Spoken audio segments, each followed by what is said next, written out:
Yeah, baby. We are here. We doing it. We ready to go. Welcome back to another episode of Rated G with Gary G. Garcia and Brian T. Licata. Once again, it's your boys. I'm Gary G. Garcia, along with my partner and brother in misinformation, Brian T. Licata. We're doing it. Hey.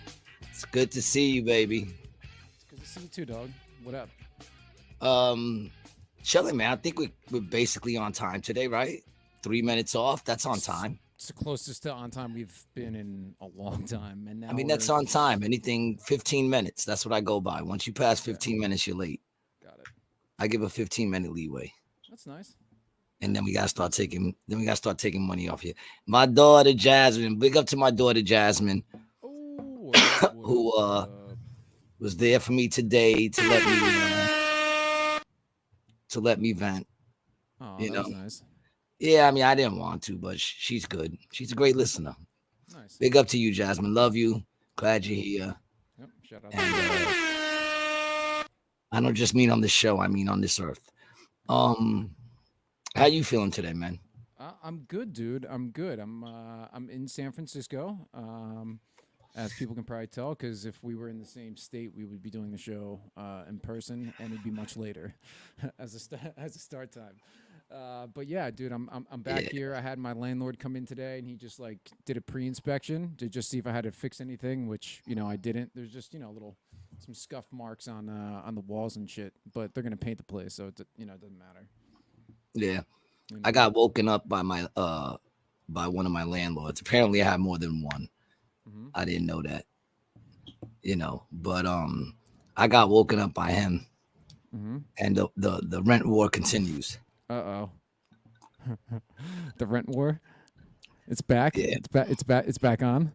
Uh-oh. Yeah, I with all the rain we've been getting out here, we've been getting rain for like every day. And now this ceiling came down. And snow too, right? And snow, which is just water, I got cracks popping up all over the place. The parts that were messed up are getting more messed up. And what happened was they came in December, or right before December, actually. Right. They came in and I want to say cleaned up my bathroom. I'm not going to say fixed it because they didn't fix it. They took a piece of plywood, placed it over all the damage, and then they put new tiles and painted it. But it looked nice to me, so I was like, all right, whatever. Some sort of good fate, even though I know nothing is fixed up there. I paid them December's rent. I didn't pay them for October and November, but in December I paid them because they came to do something. Okay. Last I hear from them. So I'm like, okay, obviously if I keep paying them, they're not gonna do anything. Right. So right away I was like, they're not getting January's fucking rent. And of course, lo and behold, January comes and it starts raining like mad, and I'm getting new shit everywhere. My kitchen ceiling just kind of came down a little bit now too. Do you have some photos you can send me? It's pictures this morning. I didn't do none this morning, but okay. It's we showed them on the show before. Yeah, dude. I mean, you can see like it's water spots, and the bizarre thing is there's a floor above you, so there's a problem with it's leaking from the outside, or something's leaking in the subfloor, and then it's leaking down to you. Yeah, listen, my house should not be the first option that the people's water spills take.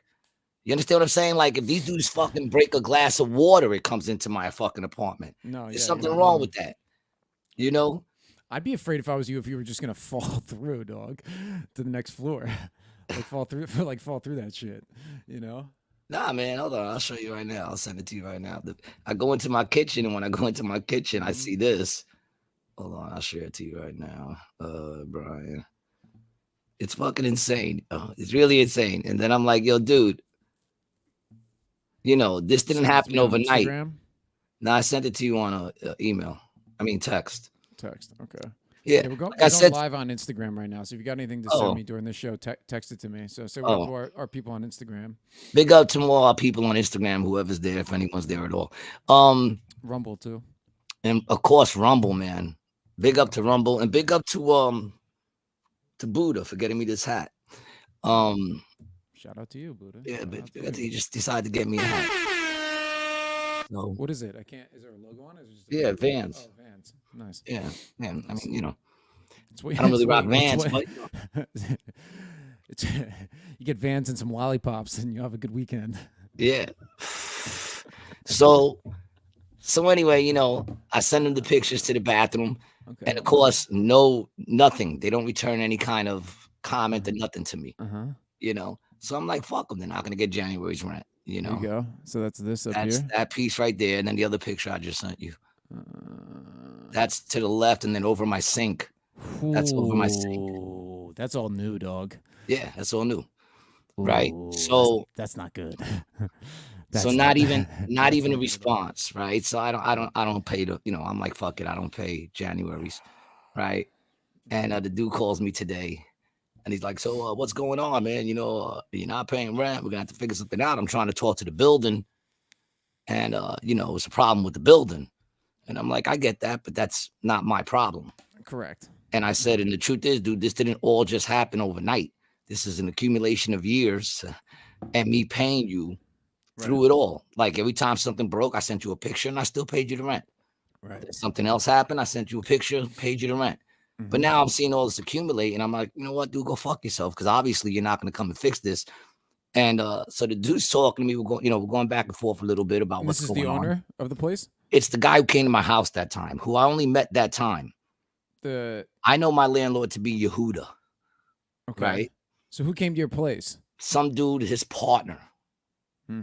His partner came to my house. That's the guy who brought in the guy to do my to do my ceiling to do the bathroom. Mind you, he also stole my fucking key to my fucking my elevator. Are you talking about the Spanish guy? Yeah, he took the key to this. Yeah. That's his partner? No. The Jewish dude who came. The dude ain't doing the work himself. The Jewish dude came and then he said the Spanish dude. Yeah, I got you. So I find this hysterical, dude. You're gonna love this, right? So we're going back and forth, and he's saying how right now you owe us 4 months. I say, yo, hold up your brakes. I don't owe you 4 months. I said I paid you December, and I got the proof that I paid you December. Okay. And technically January's not over right now, so I'm late, but the month's not over. Well, the month's not over. Okay. So I can still pay you this month's rent. We could discuss this month's rent. Right. Technically, I owe you October, November, and you have my security. So technically I'm 1 month behind. And he's like, the security has nothing to do with it. I said, no, it does. Well, no, it doesn't, because it's an escrow, dude. It's an escrow. He can't take that out. Yeah. No, he can when I break the fuck out. That's true. He can. Once I break out, you have the $1,200. Okay? But don't come to me with that's not the same, because in a sense it is. Because if I owed you a month rent and I left, you're not going to come hunting me down, because you're just going to take the $1,200 that's there. Security. As far as any problems with the house, all the problems with the house are because of you not fixing it. Correct. Not me. I didn't sit here and bang no. The only reason why the apartment still looks good is because of me. Right. It's the only reason why it still looks livable is because of me. You empty out all my shit and the place just looks like it's falling apart. Correct. So you're still going to have to fix all this shit. I don't have to fix it. You have to fix it. I didn't go up there and make holes in my ceilings. You know what I'm saying? I didn't ask the neighbor if I could use his bathroom for a second and pour water down so it could fucking what was up with that dude? He's a dick. That's a whole other story. Right. You know what I'm saying? Yeah, so, he's telling me, well, that's the building, and we're trying to work with the building, but we're going to need you to pay that rent. I said, dude, that's not going to happen until I see somebody coming in here to fix it, And he says, well, look, man, we allowed you not to pay. I say, yo, hold on, pump your brakes. You didn't allow me to do anything. I'm choosing to do what I'm doing. You're not allowing me to do anything. So let's get that straight. You don't have the power that you think you got, because the reality is I'm going to do whatever I want, and I'm not going to do whatever I don't want. And right now, I don't want to give you no rent because you haven't shown any effort whatsoever to work with me. I've shown effort. When you came in and cleaned up, and then I explained to him how it wasn't fixed, it was just cleaned, I sent you the rent. Then it leaked again, and I sent you a video and no response. So don't tell me about it. He goes, well, listen, your options are we can go to court. I said, no, dude, let me tell you something. I kept cutting him off. I'm like, let me tell you your options. Okay, don't tell me my options. Let me tell you your options. Your option is you can come in here and fix everything and I'll pay you your rent. The other option is I just stay here. And then you got to go through court to get me out. 7 months, dog. Right? I said, in reality, by that time I'll have the money saved up and I'll get the hell out of here because I personally don't like holding back rent. And I also don't like living in a place that feels like it might land on me on any second. Okay? I said, those are your two options. And I said, oh, and by the way, you have a third option. You could come to my house, you can beat me up and physically remove me from here. That's your third option. I said, but me and you already met, and I know you're not built like that. Ooh. So let me tell you something. You don't intimidate me. I said, don't come at me with that bully shit. I'm not trying to bully you. No, you're trying, but it's not going to work. I said, dude, you don't intimidate me at all. You're talking to a dude who kept his house when everyone else was losing theirs during the subprime loans. I said, I still take care of a house. And when my tenants need something done, you know what I do? I take care of what they needed done when they need it done. I don't let it pile up. Yep. I said, what you guys are running is slumlord shit. Yep. This is slumlord shit. You think I'm just going to keep paying you because you tell me to? Nah, dog. It's not going to work that way. He said, well, we got to work something out. I said, well, I tried to work something out with you. I told you I would pay you half the rent and I would keep the other half until you fix the apartment. And then we could talk about what I owe you. This way, at least you're getting some money and I'm getting what this apartment is worth. Half of what I pay you, you know, and you said no. He goes, well, no. I thought we agreed on that. No, we didn't. You said no. He goes, well, then we could do that. You owe me, he says, you owe me 30. I said, 38. You better do your math again, dog. He's like 3 months. I go, I know. That's 36. Not 38. I said, I don't just know about freaking not getting bullied. I also know my math, dog. That's 36. He goes, yeah. I go, yeah. He goes, all right. I said, so I'll tell you what I do. I'll send you half of this month and going forward. Well, no. I want half of the 3 months. Well, you're not going to get that. I said, forget about October and November right now. Forget about that. I don't even want to talk about October, November till you're done fixing the place. Then we could talk about October, November. Right now, we're talking about going forward. Yeah. Dog. I said, because October and November, I said, October and November is the only reason why you're calling me. That's the only reason why I'm getting a call from you is because I owe you October and November. That's fine. And really, like I said, you have $1,200 of my money. And so I really only owe you $1,200. Dude, not to mention, he's never responded to any of your texts, right? Yeah, bro, that's insane. I mean, we can go back on the episodes. Dude, I got it all. I can scroll down my thing. A year of shit, you know? Oh, dude, do it, dude. Let's put it up, dog. Put it up. What's his name? Yehuda? It's not that interesting, you know, because it wasn't like I was going at him or complaining. Right. I saw what he was doing, and I said, okay, do what you're doing. It's going to backfire because you don't understand how uncomfortably I could live for a while. Yeah, that's true, man. Especially when you're not paying rent. You know, I'll save that money. Rent, dog. I'm actually going to look at a place for 9-something tomorrow in Ventnor. Oh, really? I have to go look. It's 9-something. The guy told me it's small. It's a 1-bedroom. I said, no, listen, I don't mind being uncomfortable, but for $900, I got to go look at it. Is it a garden apartment? I have no idea. Yeah, I'll go see it tomorrow. The one thing you need to watch out, if it is a garden apartment, man, Ventnor does flood. So oh, no, 3rd floor. Oh, it's 3rd floor. Oh, okay, great. Well, it won't flood on the 3rd floor. What street is it on? I don't even know. I got to look at it. But I'm just going to go look. Okay. You know, I told him, listen, he said, what's going on tomorrow? He said, what's going on? I said, listen, I've been out here 5 years. I've been in the same place. I don't have to leave, but I am looking to find another spot because my landlord's not fixing any of the stuff here. No, that's true, dog. You know, I just kept it real. I said, my landlord's not fixing any of the stuff. I'm a great tenant. I like my house clean. The only reason why this place still looks clean is because of me, but it's falling in around me. I really don't mind staying here, but at the end of the day, if I could, you know, you said 900, I want to go look at it. Yeah, 900 is good, dude. 900 is really good. Yeah, I'll go look at it. I'll go look at it for 900. I could live in a 1-bedroom again for a while. Yeah, I mean, dude, one bedrooms aren't bad. You know, especially if it's a big 1-bedroom. I mean, I'm in a 1-bedroom. No, he said it's small. I'm gonna go look at it though. Yeah. I'm gonna go look at it. If it's not a studio, he said it's basically a studio, but you have a 1-bedroom on the side. I'll go look at it. If it's got nice floors or something to it, you know, maybe I can make a view. What about a roof?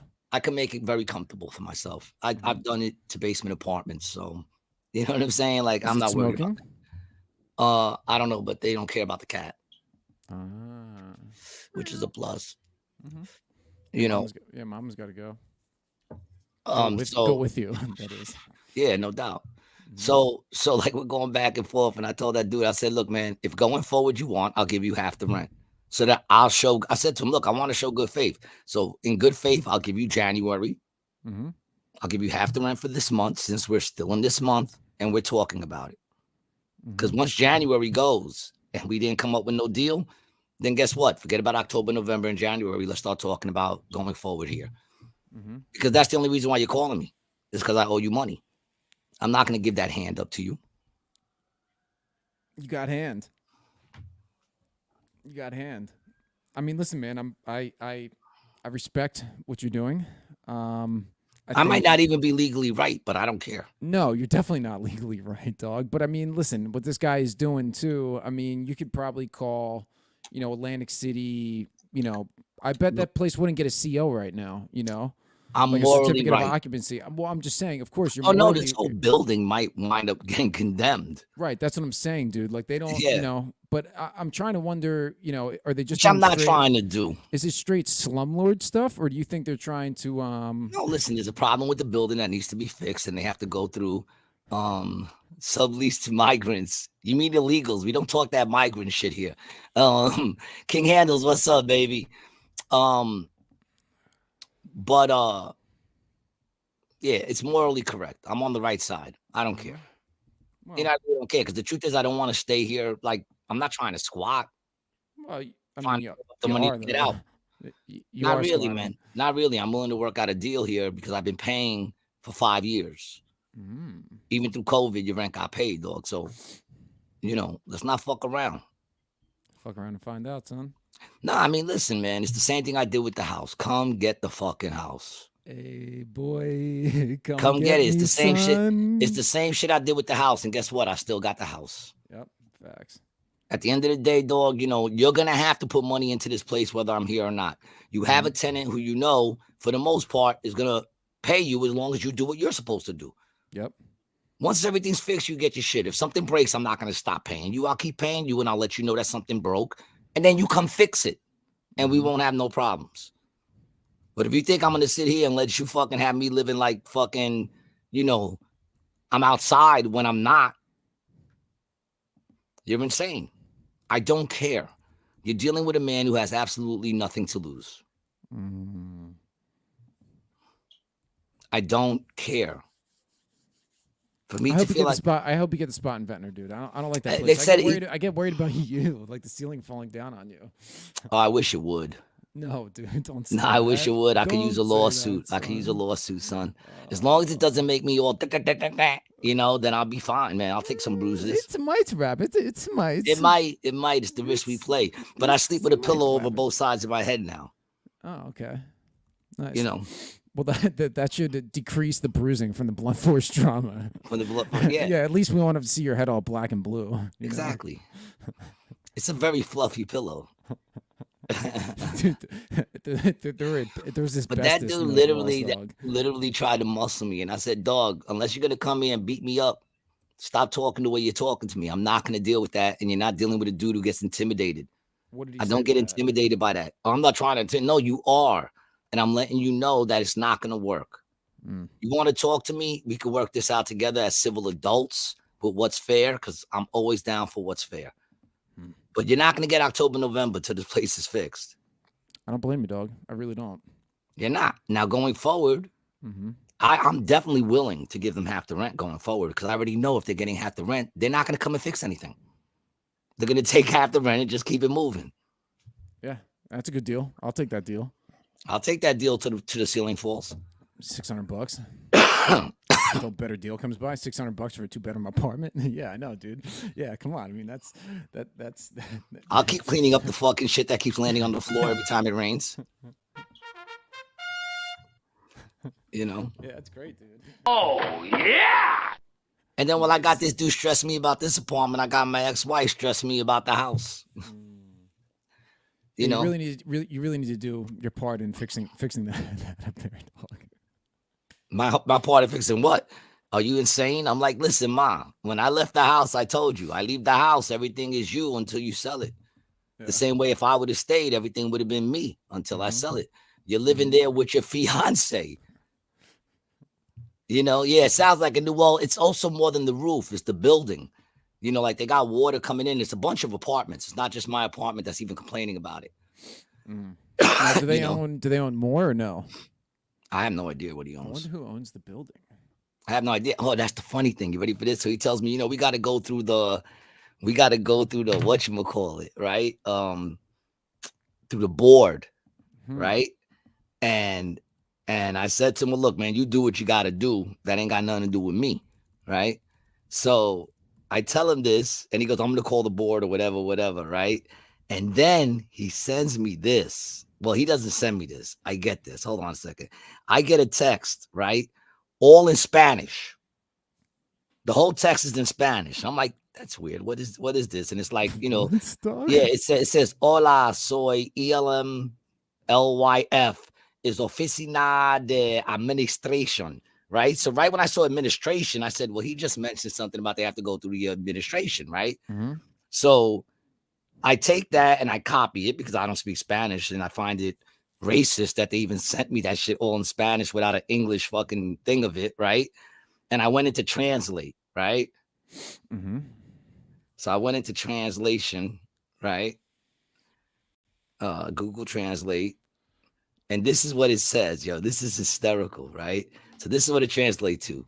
It says, hello, I'm ELMLYF. Don't even know what that is. And it says the administration office. That's odd. The administration office that has never contacted me before in any way, shape, or form, because I have nothing to do with the administration office. I deal with my landlord, right? It says we are updating our system so that all rents can be paid online through a tenant portal. Please submit an updated email address by replying to this text. We will let you know how to proceed. Get out of here, dog. Yeah, no way. Yeah, I'm going to send you my email and start following directions on your computer so that you can get into my shit and take the money yourself. Do you see the nerve of that shit? Am I bugging out, or is one thing related to the other? Well, Dude is trying to scam me? What? Did he take one of his scammers who probably works in one of the tunnels in Brooklyn? Did he take this dude and have him make a thing about the administration so that I can give them information? I never paid the administration anything. I don't give them my rent. I never paid them anything. You're updating shit. What are you updating, dog? Because I don't even know. I said that to that dude. I said, listen, dude, in reality, I don't even know who you are. You came to my house once. I never sent you anything. I deal with Yehuda. I'm Yehuda's partner. I said, yeah, and I'm the president. I could tell you anything I want to tell you. I don't know you. Right. Yeah, you're just some guy calling me. You're just some guy calling me. I don't know you. And then all of a sudden, I get this thing from the administration in Spanish on how to pay rent. Please send us your email and we'll tell you how to proceed going forward. Let me tell you how to proceed. Suck my dick. That's how you proceed. Get him, G. You're talking to a soldier that got no war to fight, baby. I got nothing else to do. You know what I'm saying? I got nothing else to do. You want to make a thing of this? Let's make a thing of this, dog. Go to court, and before I even show up to court, I'll be out, and you already have spent mad money on a lawyer. Right. Well, maybe not mad money, but whatever you spend. Yeah. I'm pretty sure Yehuda will feel it. Sounds like a scam. It does, right, King Handles? Give me a break. Give me a break. That shit is a scam. Who you thinking, motherfucker? When someone knocks on the door, I'm not afraid of who's on the other side. I'm the one that you should be fucking afraid of. Right. I do the knocking. Get the fuck out of here with this stupid shit. Well, it could have also been something not related and just like a time. You really think that he brought up the administration office and then I get an email from the administration office? I'm just saying, dude, it could be some sort of other scam. I think it is related, but I'm just saying it could be another scam. And he hasn't called me back. King Handle says, should have told them you need instructions in American. I didn't respond to it at all. I'm just going to say I had no idea what that meant. It's in Spanish. It's not my job to put it through translation, even though I did out of fun. Out of fun. You know, I just want to see what the fuck these motherfuckers are trying to tell me. They don't know who they're dealing with, dog. Yeah. Nobody seems to know. You know, and you want to know something, man? At the end of the day, I don't care anymore. I'm the bad guy. Oh, gee. And the world needs bad guys like me. Aw. So they could point the fucking finger and say, look, there goes the bad guy. Okay? Jasmine, my daughter, says, that's what I said. It could have been another scam and some bad timing. Nah. It could have been. It's possible, but it's not plausible. Possible, but not probable. Probable, whatever you want to say. Mhm. All right, I said it wrong. You know what I meant. GED. Probable, but not peripheral. Shut up. Hey, not nice. That wasn't nice. I'm just saying, man, this motherfucker think, you know, and I think, listen, I know how to add 2 and 2. That shit still makes 4, right? Or is that racist? Fucking, Could be why. you know, I just don't buy it that this motherfucker said I got to call the administration office. And the next thing you know, I'm getting a text from the administration office. And yeah, that's how the administration office would reach out to me. People that I've never spoken to before in my life would reach out to me just in a text in Spanish. Pendejas. I said to the dude, I don't know you because you know me. You know me. He goes, I work with, you know me. And I go, I don't know you. I met you once.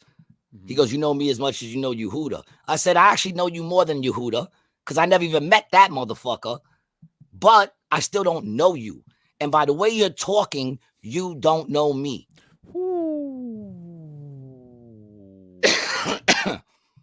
Because I don't care. It's that simple, you know?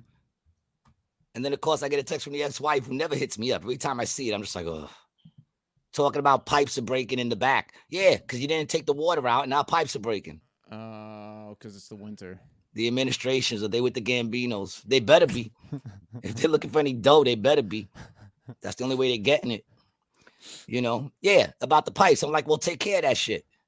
You know? Oh, I don't think it's fair that I have to handle all the bills. You live there with your fiance. Let that motherfucker help you with the bills. Yeah, dog. What the fuck? Because if I had taken the house like I wanted to, you wouldn't be hearing from me. Guess what? Having a house comes with maintaining a house. Don't come to me with that shit. We already spoke about that. I'm sorry. You know, and the fact that makes me the bad guy, oh, well, I'll be that. And you want to know what's fucked up? Like I was telling my daughter, if I had the money, I'd look out for you just because you're the mother of my children. I would just look out for you, not because I'm obligated to. You know what I'm saying? But I would have. But I don't have the money for you. Sorry. I got an apartment that's falling apart, a job that keeps fucking with my money, and I do comedy for a fucking living. I'm sorry if I'm not sitting on stacks like you think I am. And it's easy to think because, you know, dress for the job you want, not for the job you have. So I stay looking good. My car stay clean. You know, I'm not broke, but I'm not in a position to help you. Sorry.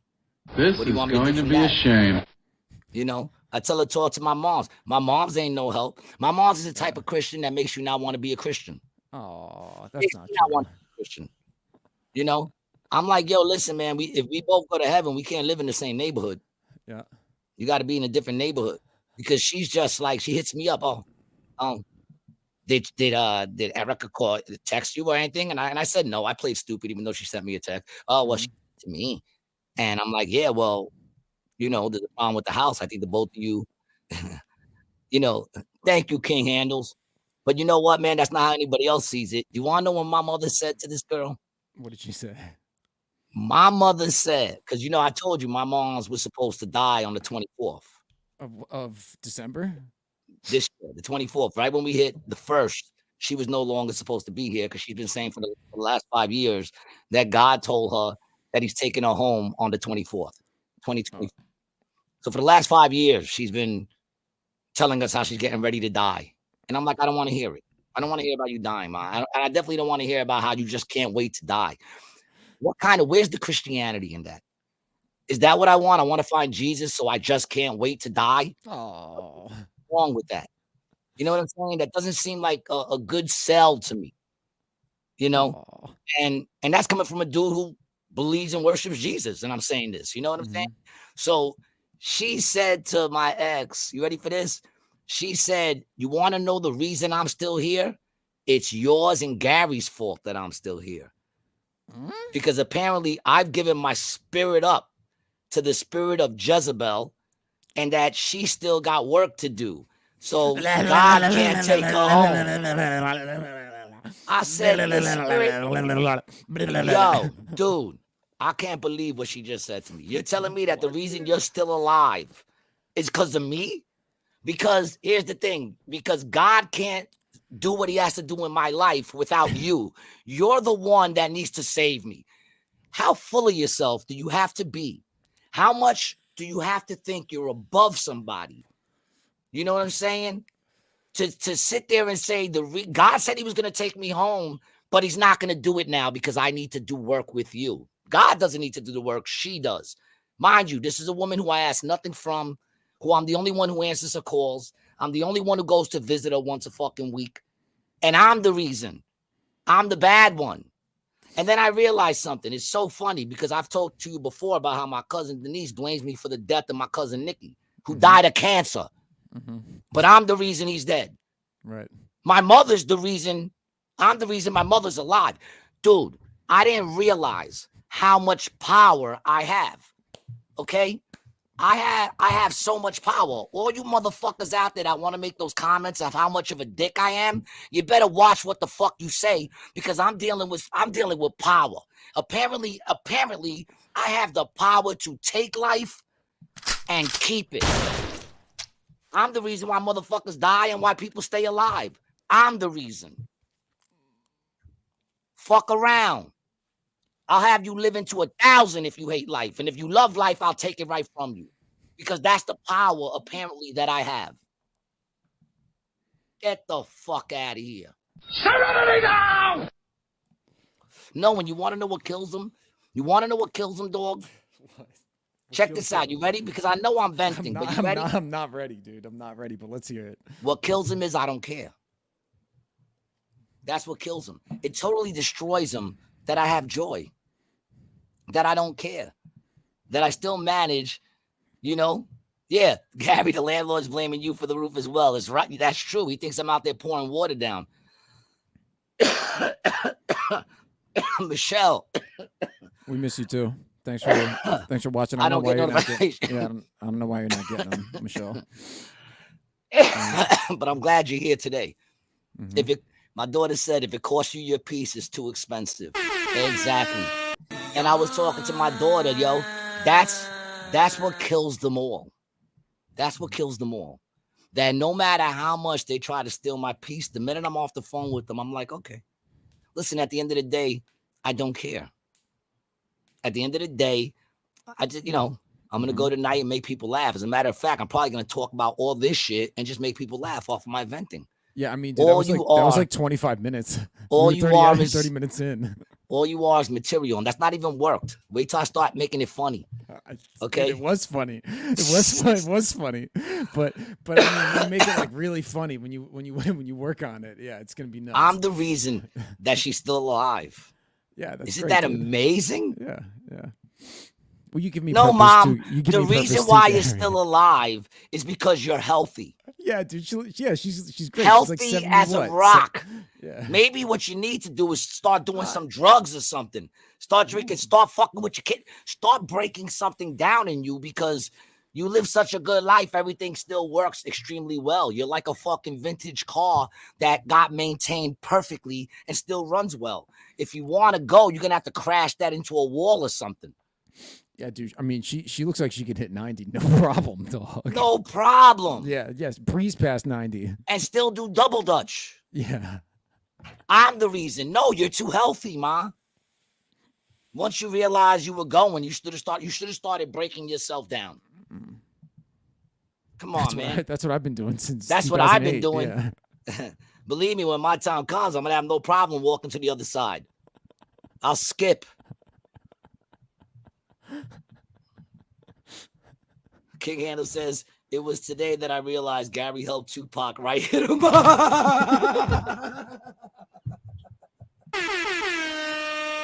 Only the very last verse when he just starts going, fuck you and fuck you too. Cheetah XL, fuck you too. I only helped him with that part.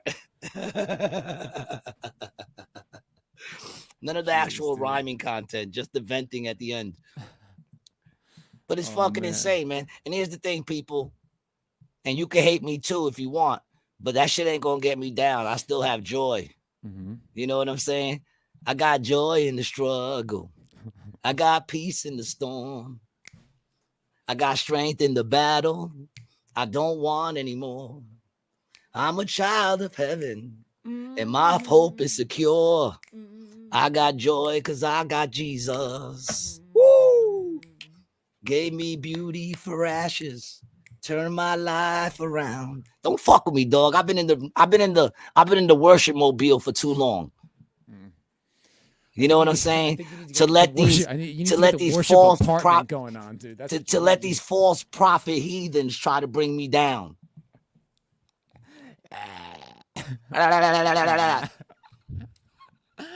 Oh man, dude. Yeah, 34 minutes of. I'm the bad guy of the rent war. Oh man. Yeah, that motherfucker ain't getting a thin dime from me. I don't give a fuck. And I let him know because he tried to get like a little loud, man. Listen, I cut that motherfucker. I was screaming on him like we dated. Nice. You know what I'm saying? Straight up, like, dude, don't. You don't know who you're talking to. I don't give a fuck. I dealt with this with bigger and better people. Yeah. You know, Tuck Adventures. What's up, man? I think a first-time commenter. Yeah. Dude, he's the Argentinian guy. We met him at the live show. Yo, Tuck, what's up, baby? Tuca. There's no A on the end of that. It's just, I know, but that's it. Tuca's his name. Yeah. All right, Tuca. Pardon me, baby. How was I supposed to know? There's no way. I come from the dumb language of America. I was just telling you, dog. I was explaining why. You know that I come from a language that's so freaking stupid. He's from Pennsylvania. You just said Argentinian. I know, but that's where he lives. Oh.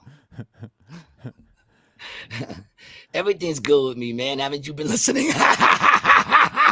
Yeah, he was at the live show, dude. He met us. Yeah, I remember. Yeah. And if I'm correct, he was in my crib. We all came back here, right? Yes, correct. Yeah, and he edits clips.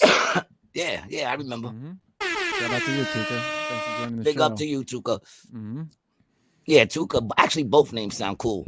Tuck and Tuca both sound cool. You know, I would have been upset with either of them. Mm-hmm. You know, I would have preferred the name Tuck. Okay. Tuck Garcia. One tuck, one no tuck. One tuck, one no tuck. I'm just saying, man. These motherfuckers got more work to do. They got more work to do. It's going to take a lot more to break me down, man. I got 53 years of looking back and realizing I made it this far. You understand what I'm saying? 53 That's years of regrets. Nah, man. Well, there's been regrets in some of them. But then sometimes when I look at everything, I go, well, listen, it all brought me where I am right now. And where I am right now ain't that bad. Well, you know, I'm sorry, man. Listen, my ceilings might be coming down, but I'm one of the richest men you're ever going to fucking meet. Mm-hmm. Make no mistakes about it. You know what I'm saying? I walk in a room and it shines for a reason, dog. You know what I'm saying? And that's not me even being full of myself. That's just me just knowing what the fuck I have inside me and I don't give a shit. You know what I'm saying? You're not going to steal my joy. It took me too long to get it. Ooh. Put that on a fucking shirt. Put that on a fucking shirt. Right on the shirt. You're not going to steal my joy. It took me too long to get it. You know what I'm saying? It took me too long to get it. I know how to live in every fucking way, and I prefer joy. You know, and like I said, don't get it misconstrued in your head that, oh, you know, I'm not stressed the fuck out. This is just me. Because if all of this was stress, I'd be dead by now. Oh shit. If I was stressed every time people really thought I was stressed, I'd be dead by now. That would mean I'm stressed all the time. No, I'm just a passionate speaker. I talk with passion. I would agree with that. I am too, for the most part. I would say I'm a pretty passionate person, you know, and it gets misconstrued for anger and aggression mostly. And I'm like, I weigh like 155 pounds. How can I be aggressive? You know? How can I be aggressive? Stormy, what's up, mama? This confidence is awesome. Thank you. Stormy, I've always thanks had for the joining. confidence. I haven't always had. I remember when I first started doing comedy one time, I did a show in Dangerfields and I swore I crushed it. Then I saw the video and I was like, oh my God, I ate a dick. And then I realized that my confidence was all the way up here and my material was all the way down here, mainly because I didn't have any at the time. But, you know, confidence will get you there, you know, but then eventually you got to pay the piper. Michelle says, love it, Gary. Yes, put that phrase on the shirt, right? That should be on the shirt. That should be on the fucking shirt, man. And I didn't even get that from nobody. Okay. There's a lot of sayings I get because I hear, but I didn't even hear that one. That one just, you know, that should hit a shirt for sure, man. We need some positive shit in life. Yeah, amen to that, man. Amen to that. Nothing wrong with a little positivity. And what kills me is I know my mom's was gonna hit me up, like even probably during this show. She'll hit me up and she's gonna act like everything's okay. Yeah. Like she didn't just blame me for being alive.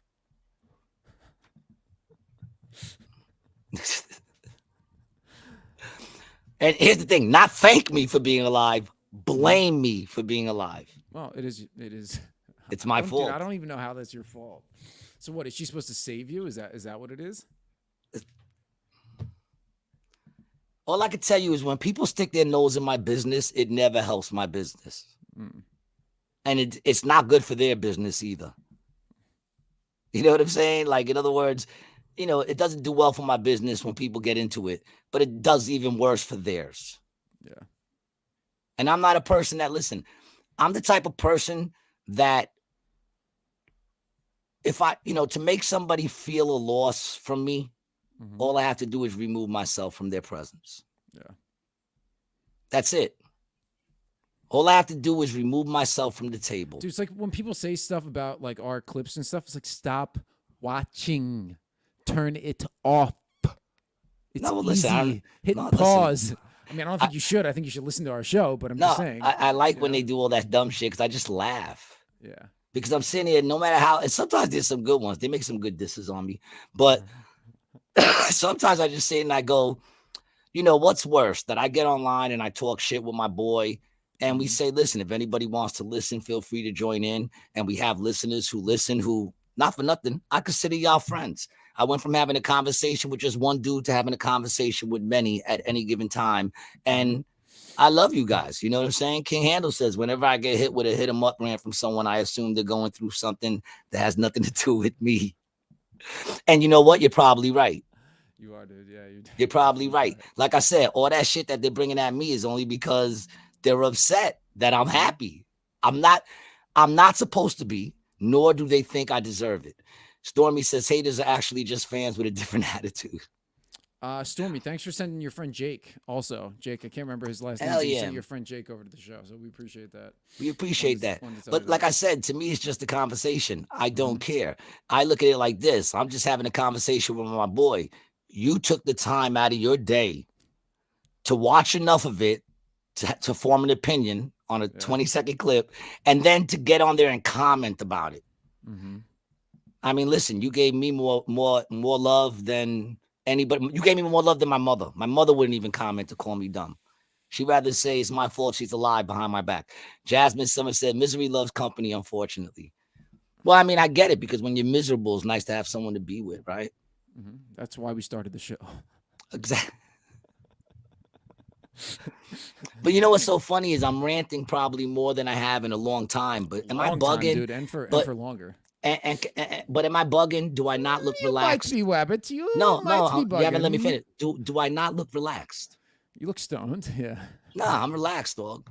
And a little stoned, but I'm relaxed. Stormy says, Jake Hudson, yeah, he follows every show I follow. That was it. Yep, cool. Yeah, thanks, Stormy. Respect, Stormy. We appreciate that. Stormy, hit me up with the email. I'm going to put it in here. I got something that I want to ask you off air. So you're not going to be creepy, right? No, I'm not going to be creepy. I can guarantee you, Stormy does not want no picture of your nut sacks or anything like that. Don't get us into any shit. No, it has to do right. With, don't start being creepy. Production work, YouTube work, stuff like that. Oh, okay. Like that. All right. Don't get creepy, man. King Handler says that Gary, the haters got to find something to do in between their Pornhub videos buffering because they have the cheapest internet. Nah, but like I Speaking said, from experience, King handles. but like I said, it's like the dude. It's like when I first did when I first did the radio. The very first day I did the radio, some dude sent the fucking recording. We played it on one of the episodes where he was like, "This fucking cocksucker deserves to get punched in the face. You shouldn't have him working there, this and that." And you could hear cars going by. And I'm sitting here and I'm thinking, first of all, I didn't say anything that day. That day I didn't. It was my first time on the radio. They just asked me how I got into conspiracies. That's all they did, and I explained how I got into them, right? And this dude took the time out. Because you said something about 9/11, wasn't it? Yeah, I said that 9/11 was what got me into conspiracies. Right. That's what I said. And then I also they asked me where I was, and I said I was on 34th Street. I watched it come down through the window, and then I went, and then I said how it made me realize how desensitized I became. After that? Right when that happened, it made me realize how desensitized. Because once it happened, I went, okay, well, I'm going home. Yeah. You don't think it was shock or anything like that? Like you think it was just like that's kind of how everyone, you know? I mean, I'm sure not everyone did that, but do you think it was something that came over you? You're like, I know this is a big deal. I need to get home, sort of thing? No, I got in touch with my wife, and I knew where my kids were with her, and I knew they were safe, and that was happening downtown, even though I could see it through the window. It was still further down, and I knew I wasn't in. I mean, I knew at any moment everyone was talking about some shit can go off in the city as we're walking, but I rolled up a blunt, and I walked home. Yeah. You know, I don't know if I was in shock or anything, but I know I wasn't sitting there going, "Oh my God, oh my God, oh my God." And where were you walking back from? It was 34th you know, and I had played too many games of, Modern Warfare. I already had played Modern Warfare. I had already walked through an airport shooting up innocent people as a terrorist in Modern Warfare. That's one of the scenes. It wasn't out yet in 01. Yes, it was. What are you, insane? Call of Duty? Call of Duty was not out in 01. Dude. Gears of War. No. 2001. You're insane, dog. You are insane, man. Am I insane? Yes, man. Are you fucking insane? What's the name of it again? Call of Duty. Call of Duty. There you go. Buckaroo. Call of What Duty year? First release. October 29, 2003. But on what platform? Just in general. Call of Duty. Just in general? Yeah. What is the very first Call of Duty? Just called Call of Duty. 2003. And it's 2003. All right, so maybe it was the other one. It was the one before Call of Duty. No, there was another one. Medal of Honor. That's what it was.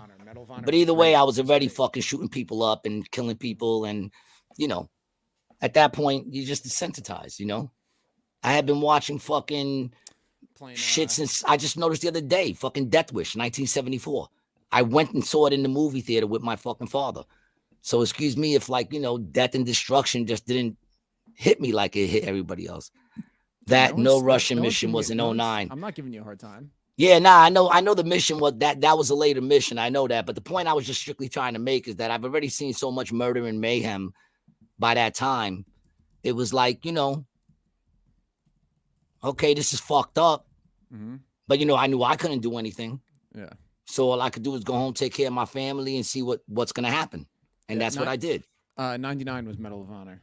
There you go. It was Medal of Honor that I was playing. Mm-hmm. Either way, I knew it was one of them shoot 'em up games. But either way, I was, like I said, I saw Death Wish in 1974. I was 4 years old in the theater. Mm-hmm.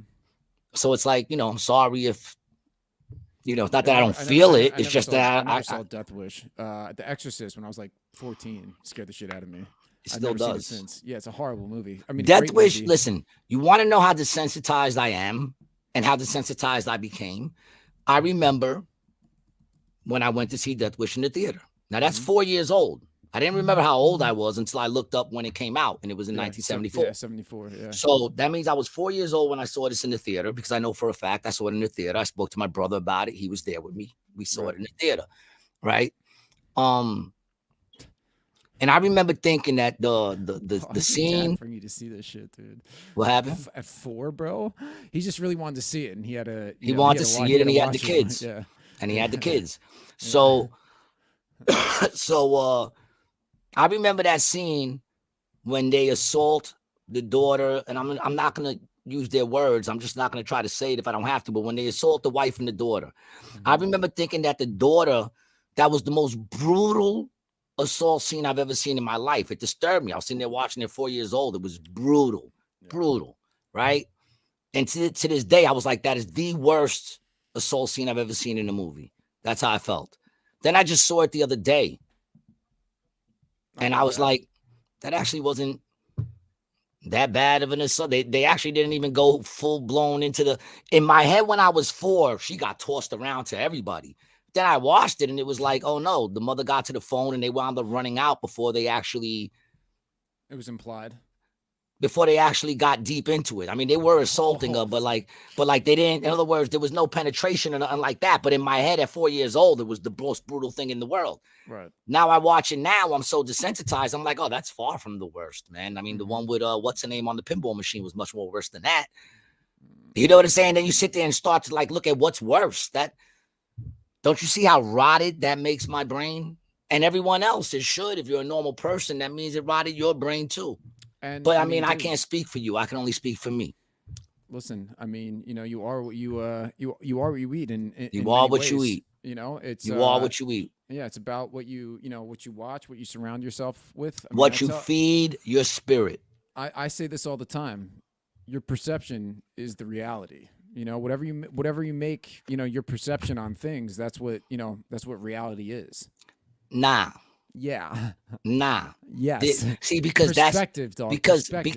because what you're saying is, dog, is that then basically whatever anyone's reality is reality. You're taking it too literally. What am I taking literally? Your words? No, dude. You're taking the essence of what I'm trying to say. You're taking it too literally, dude. It's just a saying. You're taking it word for word, bro. Instead of giving me essence. No. Hold on. Stop. Your perception of reality is my perception of reality could be wrong. All right, no, I'm all right. You were struggling to try to figure out what you wanted to say. Go ahead, guys. no. This has been another episode of Rated G. Let's just get to our sponsors, XXX Playground. Then we also got Brian T. Licata. Listen, I will take a pause and let you get your thoughts together, brother. What is it you wanted to say to me, man? I really think that your perception of reality is really the most important thing in life, right? Because, yes, there's all this crazy stuff going on in the world, and you need to be aware of what that is. But if you can change your perception of that reality, meaning how you feel towards things and how you act and carry yourself, you'll live a better life and a longer life. I get what you're saying. I think I get what you're saying. Mm-hmm. I think perception does play a big part on getting through life, how you look at things, right? Yep. Perspective on how you look at things, right? Yeah, man. But I do believe there has to be truth. Correct. Meaning, I agree with you also. Whether you believe it, don't believe it, Mm-hmm. It's just the truth. Mm-hmm. If you run face first into a brick wall at top speed, you will hurt your face. Whether you believe that or don't believe that, that's what's going to happen. So the truth is, you're going to hurt your face. You could have a perception that you're not. Your reality could be, no, my face is harder than that brick. But the reality is, your face ain't going to beat the brick. The problem is nowadays, so that's what I mean when I say they're coming with that reality is whatever your perception is. Yeah, they're changing objectivity to subjectivity. Things that were clearly objective at one point and are now completely subjective. You know, like gender. You know, that's an objective truth. You know, it's a scientific truth. It's and if you just want to trust the science, that's the science. You know, it's truth. You know what I'm saying? Like there has to be some sort of truth. Jasmine says, I actually agree with that. It's like seeing the bright side of things. Keeping things positive doesn't mean they aren't negative things going on. And this is what I think you meant by that. I usually, like I said, words. What I think you meant by that is, or at least what I would say is, we have this reality in our head, which is in a reality that you have control over your life and that you have control over what you're going to do with your life. That's a reality in your head, because the honest truth is you don't have control. You can only move to make those things happen. And in most cases, if you do the work you will reap what you sow. Right. But the reality is, at any given time, anything could come in and change your plans. Mm-hmm. Right? So the reality is that we are at the mercy of really whatever life throws at us. Correct. The only control we have is how we react to those things. Mm-hmm. You understand what I'm saying? Like, in other words, to me, it's not about truth. To me, it's more about how do we react to that truth. Mm-hmm. You understand what I'm saying? Like if a person stabs you in the back in some sort of way, you could sit there and go, fuck this dude, and be first, and that will affect your life in a negative way. Or you can sit there and go, you know what? People are people. Every man is sinful. I gave trust. My trust got taken. Mm-hmm. I'm not the first that it happened to. I'm going to learn from this and move forward and not let it stick so deep in my heart that I have to carry it around like luggage. I like to do that and tell the person to fuck off. Eat a dick. Yeah, I mean, I tend to do that too. Yeah.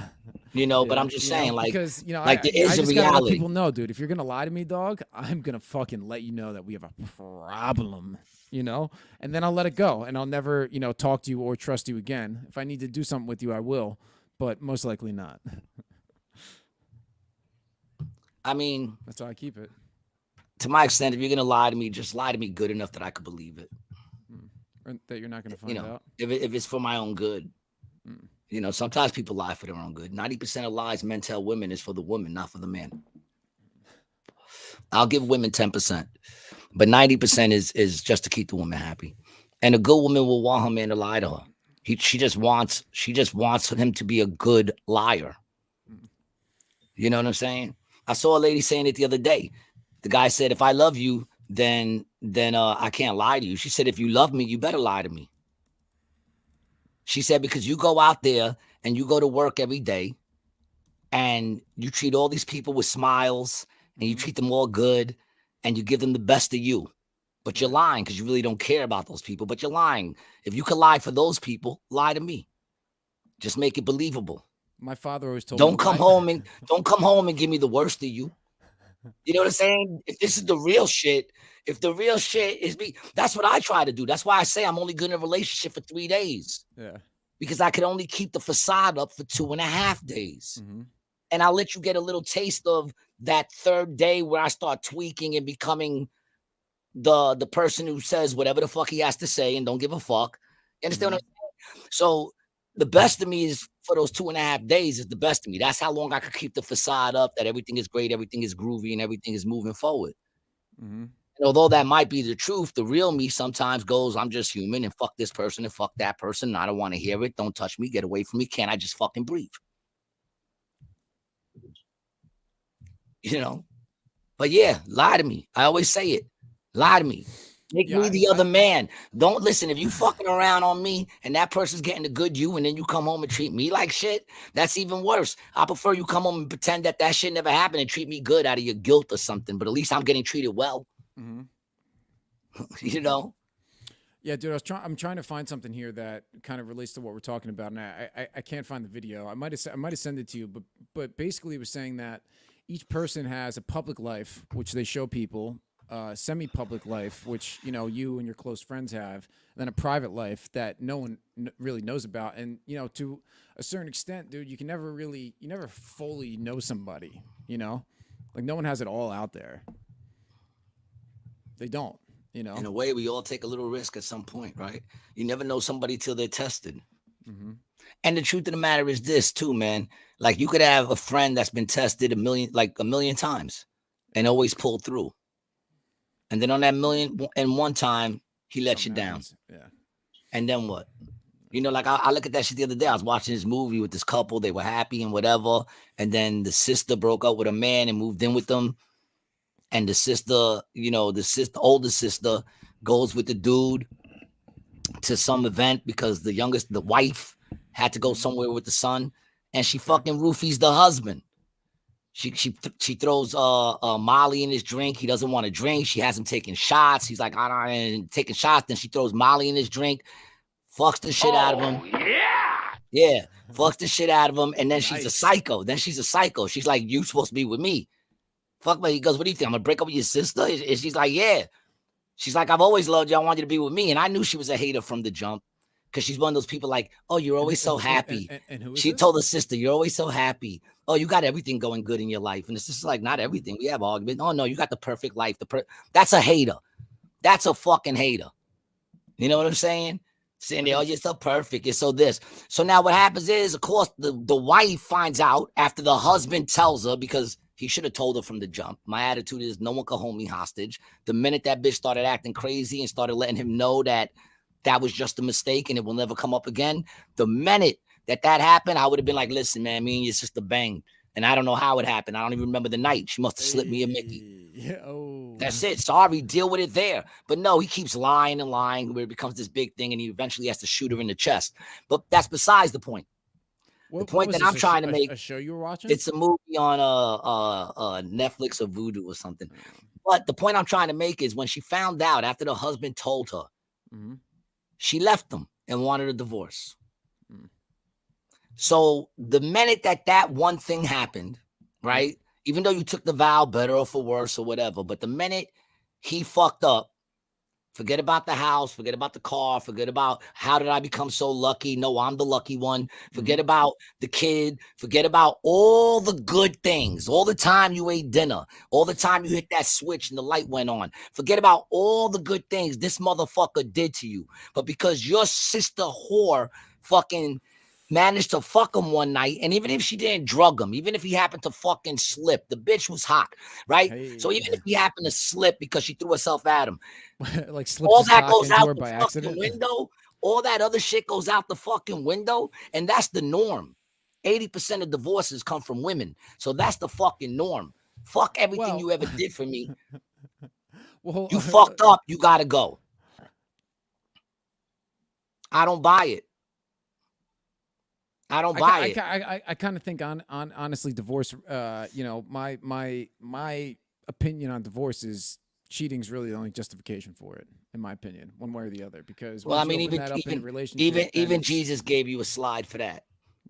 He gave you a slide for that because he knows the heart is hard and it's hard to get over things. You know why he slept with his sister? Because she drugged him. He didn't even want to bring the sister. He said, I don't want to bring your sister to the event. And she's like, no, take her. He's like, I don't feel comfortable. I don't want to bring her. Then he brings her to the event. He doesn't even fuck with her the whole time. And then, of course, she's sitting there drinking. And she goes, have a drink with me. He's like, no. And then he finally has the drink. Then next thing you know, he's taking shots. OJ took the shortcut, King Handles says. Allegedly. King Handles, we don't know that for sure. He's still looking for the real murderer. Innocent, dude. He was innocent. He was proven. Not for nothing. I think that serial killer killed her.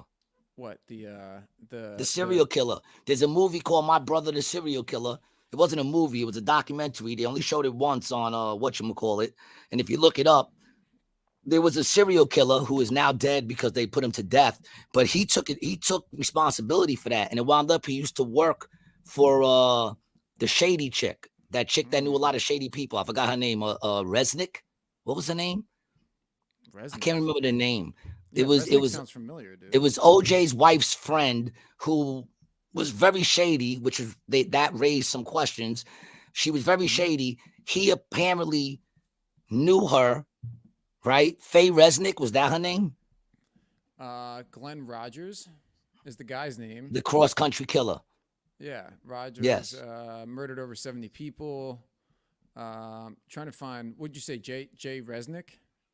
No, I forgot the girl's name. I thought it was Kate Resnick or some shit like that. It doesn't even matter. Her friend Judy Resnick. No, I don't remember. I don't remember. It was his wife's friend, and supposedly she knew this guy. His wife needed some work done on the house, so she introduced her to him. He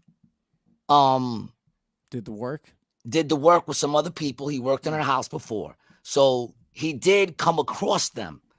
And in his confession, he doesn't really clear OJ, because what he said was OJ paid him to steal back a ring. So he had to break in to get a ring. He claims that when he broke in to get the ring, she came home, he murdered her, and then he murdered the dude. That's what he claimed, which doesn't clear OJ, which is why I sort of believe him, because it doesn't clear OJ, because if OJ sent him there to rob her, right, Yeah, and he murders her, yeah, it's he's his just fault. as Yeah, it's guilty. his So fault, he's yeah. still just as guilty. Right. You know, but that was what was said. And supposedly the brother and the mother called up the police to say that he confessed that to them. They said that's hearsay. We got our person. We don't want to hear it. Look it up. It's called My Brother the Serial Killer is the name of the movie, the name of the documentary. You know. So since we're talking about OJ. He was convicted of murder in California and among other places also. Yeah, he was put to death. You know, he was put to D. So stupid. The other day I was watching the new Diddy charges, right? Because now they're also charged they're making claims about French Montana. Ooh. Right? Because they're saying French Montana and Diddy had a thing going on. And now supposedly some chicks came out and said that Diddy and French Montana, you know, did some dirt with him, right? So I'm watching and I'm trying to hear the charges, and they're like, and they were accused of SAAA, DA, CA, XYZI, effing, seeing, Xing. I'm like, what the fuck are the charges? I'm gonna have to pause that and rewind it and then Google every fucking abbreviation you just said, which, by the way, means the word. The abbreviation that you're using, SA. Gee, I wonder what that means. What does it mean? You know what I'm saying? Sincerely angry? What does it mean? It means sexual assault. So say what the fuck it means. Who are we protecting here? The word sexual is not a curse as long as I've been around. And assault is not a curse. It's a crime, actually. It's a crime. It's a crime committed by bad people. So why can't, it's a crime committed by bad people. Yeah. The crime ain't committed by victims. The crime is committed to victims. Yep. Control language, control the mind. Michael Knowles wrote that book. I want to read it. Controlling speech, also, controlling the mind. They control the interwebs. And this is what sucks. You think we have a free internet here? We don't. No, and this is what sucks. We were looking at our stats. Rated G is very close to getting monetized. Is that a good thing? I don't know. Because it's not going to last. It's not going to last. It's not going to last. We have one active strike, so the strike has to go away before we get monetized also. But I'm saying it's not going to last. Because I'm telling you right now, what they're hoping is they monetize us. And then because I start to see a little check, I start to go SA, AB, CD, EF, GH. Get the fuck out of here, man. Don't monetize me. I don't need your fucking money. Like May said, all money ain't good money. You're not wrong. I don't need your fucking money. I made it to 53 years on the struggle. I think I got another 10, 20 in me. And I'll stay in this fucking apartment the whole time without paying a thin fucking dime of rent while I'm doing it. Go fuck yourself. A thin dime, he says. A thin dime. I like that. What about a thick penny? You give him a thick penny? The fuck out of here. Thin dime. I'm driving upstate the other day. I'm going through Philly, and there's a dude fucking begging for money right in the middle of the highway. Right before you get on the whatchamacallit bridge. Sometimes you give so you can take. Yeah, man, but I never give to take. I just give to give. I take what I can get, but I don't give to take. You know. But I understand where you're coming from. I'm not going at you with the comment. I'm just saying, like, you know, me personally, you know, as we have a conversation, you know, we're just conversating. But I'm driving there, the Walt Whitman Bridge, right before I get to the Walt Whitman Bridge. No, there's a dude. Was it the Ben? Or was it the Walt Whitman? The Walt Whitman. Walt Whitman, okay. Yeah, what do you think? I pulled Walt Whitman out of my ass? No. But there's the two bridges from Philly. I'm just trying to. Yeah, I know. And this one was the Walt Whitman. This is the one I was getting on the Philly side. I'm just trying to picture where you were. No, I'm on this side going upstate. Side. Yeah, okay. I'm going upstate. So I'm going through Philadelphia. The dude's in the middle of the fucking highway with a thing collecting money. You know how much it hurts to get hit with a quarter thrown at you at 30 miles an hour? That shit leaves a mark, dog. That dude was earning his money. Anybody help him out, they throw, thank you. And then he just takes it right out of his fucking forehead and throws it in a cup. That's how he lost all his teeth. He should have been wearing a fucking catcher's mask or something. A goalie's mask. Fucking insane, man. That's a different kind of bum out there. Philly got a different kind of bum. Them motherfuckers is. Well, that was Camden. If you were on the Jersey side, that's Camden, dog. Yeah, well, they got a different kind of bum there. They do. They definitely do, dog. Them motherfuckers don't care, boy. They're dodging cars. And actually, they weren't even dodging the cars. He literally was just standing there with the sign. If the sign would have said, "This is the end," then I would have been like, "Oh, shit. That's like movie shit right there." Yeah. You ever notice that? You see that shit in all those movies. I've never seen that in real life. Well, it hasn't been the end yet. It's getting close, though. There's been a lot of times that when people thought, like, remember in 2000, everybody was talking shit. There's been a lot of times where people thought that the end was coming, thanks to all these science fucking enthusiasts. I can't even call them scientists. I could just call them science enthusiasts, right? But never once have I ever been in Manhattan or the Bronx or anywhere, and the end is coming, and you see the person holding that "the end is coming" sign. And then you would think now you'd see a bunch of them. Have you heard about the Doomsday clock? Me. Have you heard about the Doomsday clock? I saw that you sent me something on it, and I didn't even read it because I said, you know what, this is interesting. Yeah, we'll talk about it when we get on. What's up with that you sent me? They supposedly reset the clock. Well, and now we're supposed to die next year. Well, so the Doomsday clock was something that was started by that guy Oppenheimer. And here, let me just show you the video. So it actually comes from the Bulletin of Atomic Scientists. So these are some organization full of probably World Economic Forum people who are saying that we're getting close to nuclear war, right? And just listen to what they say in the video. This is from The Sun. I got this. Let me know if you got volume on it once it starts. Listen, there's a good chance somebody's trying to hack your website right now. Yeah. The members of the Science and Security Board moved the hands of the Doomsday clock forward, largely, though not exclusively, because of the mounting dangers in the war in Ukraine. We moved the clock forward the closest it has ever been to midnight. It is now 90 seconds to midnight. Listen, there's a good chance somebody's trying to hack your website right now. You gotta make sure you're crazy, right? What the fuck does that even mean? It doesn't really mean anything, dude. What the fuck? Wait, hold on a second. You got this clock. You got this clock sitting like this, and they go, you know what? Things are looking kind of bleak right now. So what we're gonna do is we're gonna take this hand right here and we're just gonna move it forward. Now we're in danger. Yeah, now it's 90 seconds. It's 90 seconds to midnight. What the fuck did that mean? It's just, it's Is there an article attached to there that might bring some clarity to this conversation? Yeah. Were you gonna leave that part out, or you were just gonna leave us at 90 seconds to midnight? No, dude. I was waiting for you to kind of end your rant. Are you ready to go back? No rant. I just want to know what the fuck it means. All right, relax, dude. The Bulletin of Atomic Scientists hosted a live virtual news conference today to reveal when they think the world will end. Hold on a second. Hold on. Just from the first sentence, a live virtual. Don't those two things go against each other? Well, no, we're doing a live virtual show right now. What makes it virtual? The fact that we're doing it on the computer. Is that what makes it virtual? Yeah. All right, because I don't have no virtue. Yeah.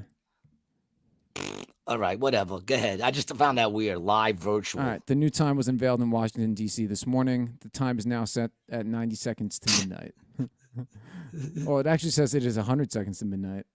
Oh, no. Last year has put it at 100 seconds. So we lost 10 seconds since last year. All right. So we got 10 years. So listen, what time was it after 11:59 yesterday?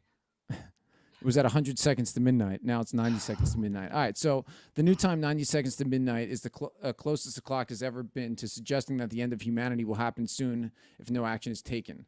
The farthest the clock has ever been set away is 17 minutes, but that was decades ago in 91 when Clinton was down on Epstein's Island.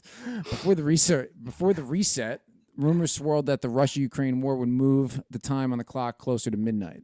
The Doomsday announcement started with a warning about the war, biosecurity, and nuclear weapons. The Doomsday Clock countdown, which acts as a metaphor for the global apocalypse, takes into account the likelihood of emerging threats like war, breaking out, and the impact of COVID-19 pandemic, as well as advances in biotech and AI. The Bulletin of Atomic Scientists believe humans can lessen the threats to humanity that they have created. If they stop breathing. Right? Isn't that what they're saying? But you need to stop breathing to do that. King Handel says, it's BS because they're not in their bunkers. Dude. Yeah, it's dumb, dude. Yeah, it's dumb. It's I can't even believe these are the richest people in the world. Well, they have nothing better to do than stand in front of a fucking bullshit fucking thing, push the hand and go, we're now 90 seconds. Okay. Talk to me when it's 1 second. Well, you know what? Give me 15 seconds. I like 15 seconds to get ready. Yeah. What are you fucking talking about 90 seconds? It's all bullshit, man. Trust the science. Yeah. I just... Doomsday. Oh, hold on. People are so full of shit. And what's so fucked up is there's somebody reading that somewhere who was like, holy shit, we're 90 seconds from midnight. Mm-hmm. What does that mean? Oh, it's just a term we made up to scare you. Basically, yeah, that's exactly all it is. Yeah, it's a term we made up, hopefully to put fear in you. Mm-hmm. That's exactly what it is. And somewhere, someone is afraid of that. Yeah. It just gets to a point like, who fucking cares? Well, we do. We don't care, but we're just going to talk about it for a second. I wouldn't mind waking up and it's Armageddon. I do well in lawlessness. I jump in my car, go meet up with the people I need to meet up with, get my little my crew together, and then find some place to fucking live out till, whatever, and do what we got to do. It's just, who cares? There comes a point, who cares? There's nothing you can do. If the shit's going to hit the fan, it's going to hit the fan. What can you do? You're not wrong, dude. I mean, yeah, when it all goes south, it all goes south. It's something me and you have been talking about. What is going to happen in this country? I mean, we have 2024. The election shit is nuts. DeSantis is out. Isn't it? But here's the thing. Didn't I say that? Now, I didn't say it first. I've been hearing other people say it, right? I've been listening to other people say it, right? But I agree. They were like, this chick, after she came in third, came out and said she just made it a two-person party run, right? Yep. They were like, she came in third. What does she know that we don't know? Well, then DeSantis drives out, and now she's the number 2. Yep. Yo, did you see George Soros' son, who's taking over the money? No, dude. Did you see that? No, but Haley's actually New Hampshire primaries are going on right now, and she's down by 17 points. So she's probably going to win. No, she's not going to win, dude. She's down by 17 dude, points. She's going to lose all of them, and somehow she's going to win. Yeah, you might be right about that, dude. Yeah, you might be right about that. I hate when people say they can't. Stop saying that. Haven't you? If you only learned one thing through all of this, from 2020 to now, if you only learn one thing, it should be that they can. Right. They can do whatever the fuck they want to do. Mm-hmm. The question is, how many people will say no and not let them? Because they already proved they will do whatever they want to do. Right in front of our eyes, the president is literally using the FBI, the DOJ. He's using them to go against his main political rival. Forget about who the person is. Just the thought of one president using the system of the government to go against another political rival. If that was going on anywhere else, we would be the ones like, oh, that's not right. But now all of a sudden, it's okay when he does it. And then the best is they're turning around and saying that that's what the other guy's doing. Mm-hmm. It's amazing. That's like your lady walking in on you with your dick ramming hard into some other chick, and she goes, baby.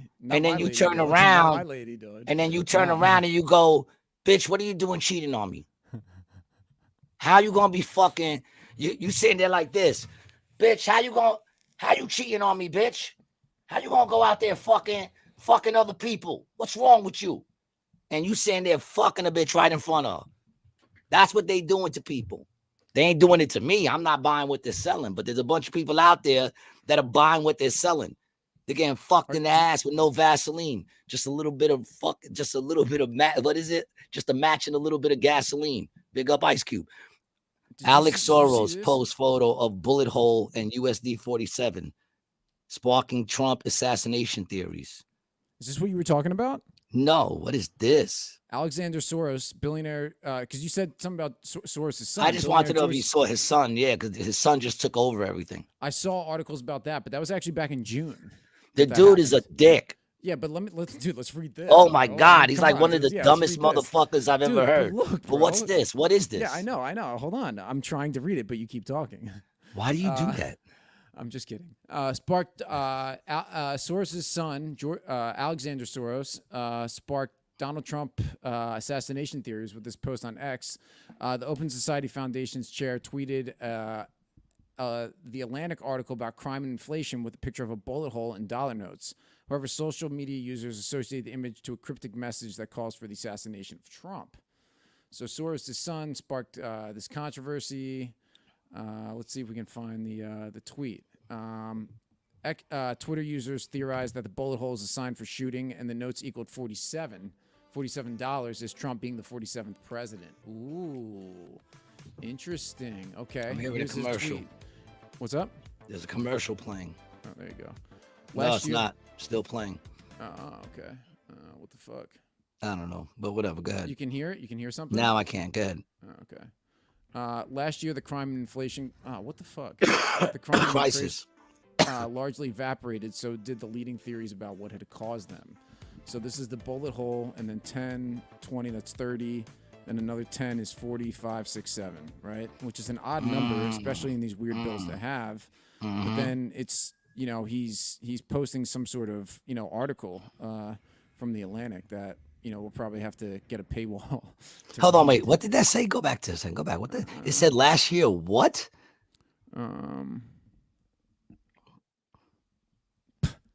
What did that say last year? The crime.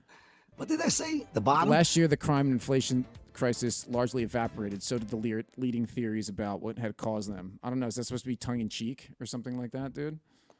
But did the crime and inflation crisis evaporate? Here, dude. Let's look at this now. The Great Normalization.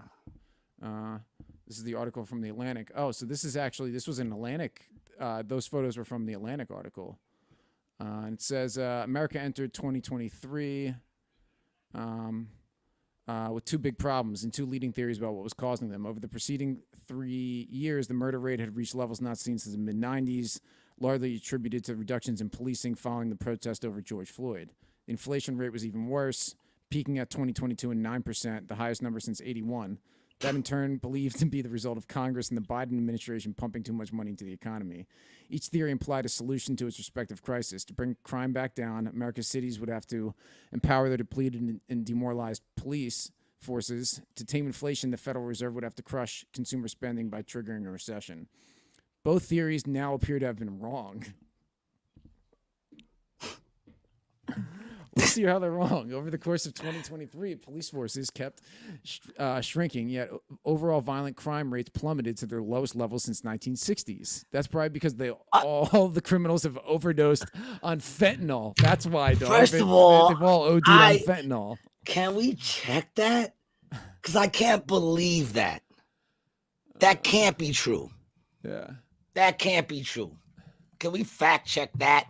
Yeah, I'll do it right now, dude. That crime is the lowest since 1960? Mm-hmm.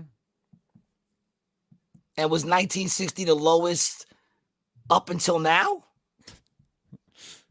I mean, dude, I'm on the first website and I can already see that that's wrong. That's wrong. This is from humanprogress.org, which is a website I'm sure we would not agree with either, dude. But this is violent crime in 1960, The murder rates in the 1960s hover around 6 or 9 murders per 100,000. In 2017, it was 5.3. Oh, okay.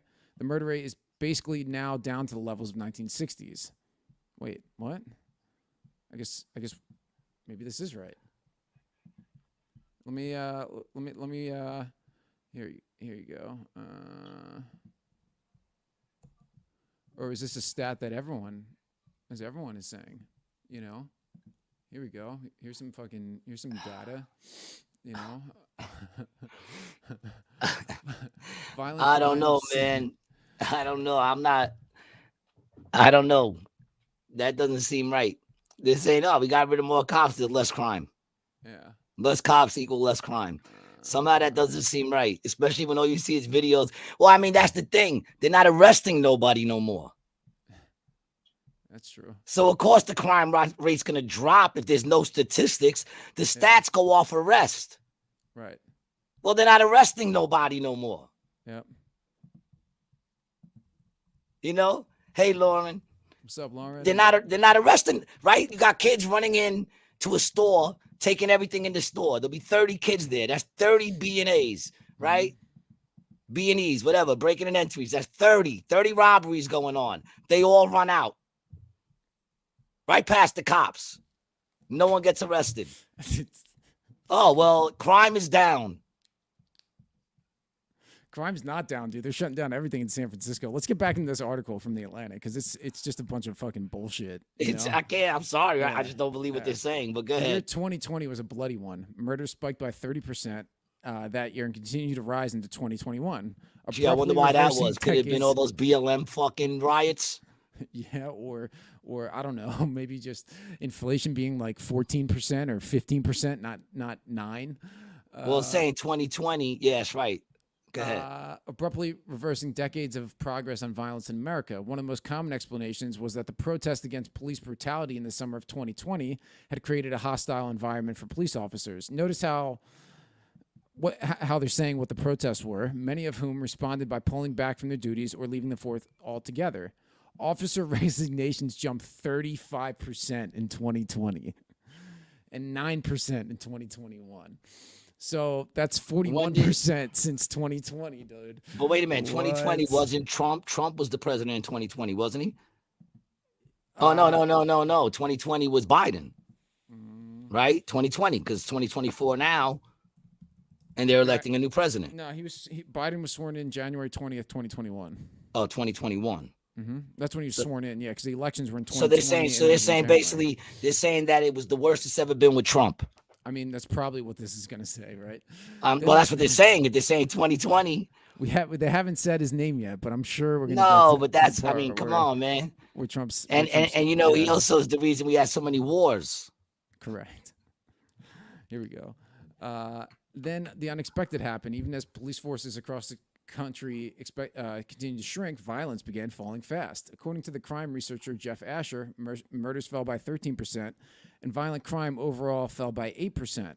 Okay, so 13 and 8, if we go back up, and it was up by 30%, then it's still up by what, 17%, dude.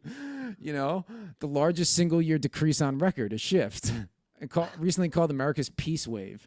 The improvement, although not universal, was particularly striking in some of the cities that needed it most. Baltimore and Philly each experienced roughly 25% decrease in homicides. Philly being down about 700 to 1,000 police officers. All right, dude, let's look at, I'm going to look up Philly, some Philly murders. Philly. That's not what I'm hearing from my people in Philly. That's not what the people in Philly are telling me. That's all I'm saying, man. Yeah. They're fucking insane. Blaming the previous administration is nothing new. Smells like propaganda to help Sleepy Joe out. It 100% is. Mm-hmm. It 100% is, King Handles. They can't get nothing over on you, baby. It 100% is. It's ridiculous. It rose 60%, but we had the biggest percent, 20% drop. But it's still up 40%. What the fuck are you talking about, man? Mm-hmm. That's that wacky math, dude. That's that math that owners of companies try to do when they work your freaking checkout. Mm-hmm. We're going to tell you how this is going to work out. Yeah, somehow I'm sure it's going to work out for you. You know, the fuck out of here. Yeah. Something amazing happened. We got rid of the police and crime went down. Well, okay. You know why that is? Because everyone out there is just criminals now. Yeah. And they're more afraid to go at each other because now everybody's strapped because they know they're not going to go to jail for the heat. Yeah. And how can you say that crime goes down when you're not arresting people? Yeah, so this is Philly. This is actually from Mayor Michael Nutter. So it was 514. Michael Nutter. Yeah, it's 500, and I thought my name was 514, and then it actually no, that's correct. It went down by 20%. They had 410 the following year. That's a 20% decrease. So they say.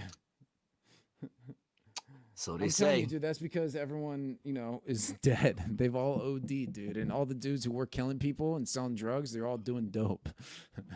That's what's going on, bro. Let's look at this, dude. Let's look at. I always talk about I don't see. Hold on, let's look at overdose death, Philadelphia by year. Let's look at the rate which that increased, dude. Overdose deaths. They've steadily increased, reaching a record in 2022, 1,400. 1,400, dog. That's 1,000 more people die by overdose than by murder. That's crazy. What was it the year before? 1,200. It's only 200 more. Yeah, but dude, look at this, bro. This is what I was telling you, dude. See, in 2010, this is when they stopped. And I'll actually give you the date. When did they stop making Oxycontin and make OP? Trying to see. Yeah, dude, it was 2010. It was 2010. And when you look at this stat, this was 2010. There's 387 overdoses. And now there's 1,413. So you're going to tell me that Purdue didn't have anything to do with that, dog? Like, yo, bro. Well, I mean, listen, it seems like they got the right ones then, right? Because crime went down. Yeah, well, of course, bro. I mean, drug addicts are the people, that change it. I'm not buying it. Like I tell you, I'm going to go by what I see. When they told me 15,000 people a day were dying in New York, I was like, I don't see that. I don't see it. I just don't see it. And I don't know everybody, but I would think I'm going to see 50. I'm going to notice something with 15,000. I'm going to come across at least one person being scooped up in a body bag every day. Didn't see it. Yeah, I just want to say this, dude. So I'm gonna go back. Didn't see it. Listen, OxyContin was reformulated with proethylene oxide matrix that hardens the tablet and resists syringe aspiration. Right. So basically, you can't break it down in water. That was August 9th, 2010. And then you go to the overdose test. Just in Philly, you see uptick, little down, and then up. That's just Philly, bro. 1,400, man, a year. It's insane, dog. It's insane. Yeah, I don't know, man. I don't know what to say about that. It's disgusting, dude. It's just sad, really, bro. It's really just, honestly, it's super sad, bro. It's super sad, It's just gonna be interesting. 2024. Yeah. So Nikki Haley is now number 2, which she said she was gonna be. Yep. And now Democrats are voting for her now. Mm-hmm. I didn't know Democrats were allowed to vote in the primaries. Mm-hmm. Like, I didn't think Republicans could vote in the Democratic primaries, and I didn't think Democrats could vote in the Republican primaries. They can? Mm-hmm. No, dude. It's only you have to be registered into that party. So then why is it that Democrats are being able to vote for Nikki Haley? I don't think they can, dude. I heard they were. I don't know what you heard that from. I heard that from... I heard that from Democrats vote in Republicans. I think I heard it from Matt Walsh or something like that. One of those people on Daily Wire. I can't actually say which one said it. No.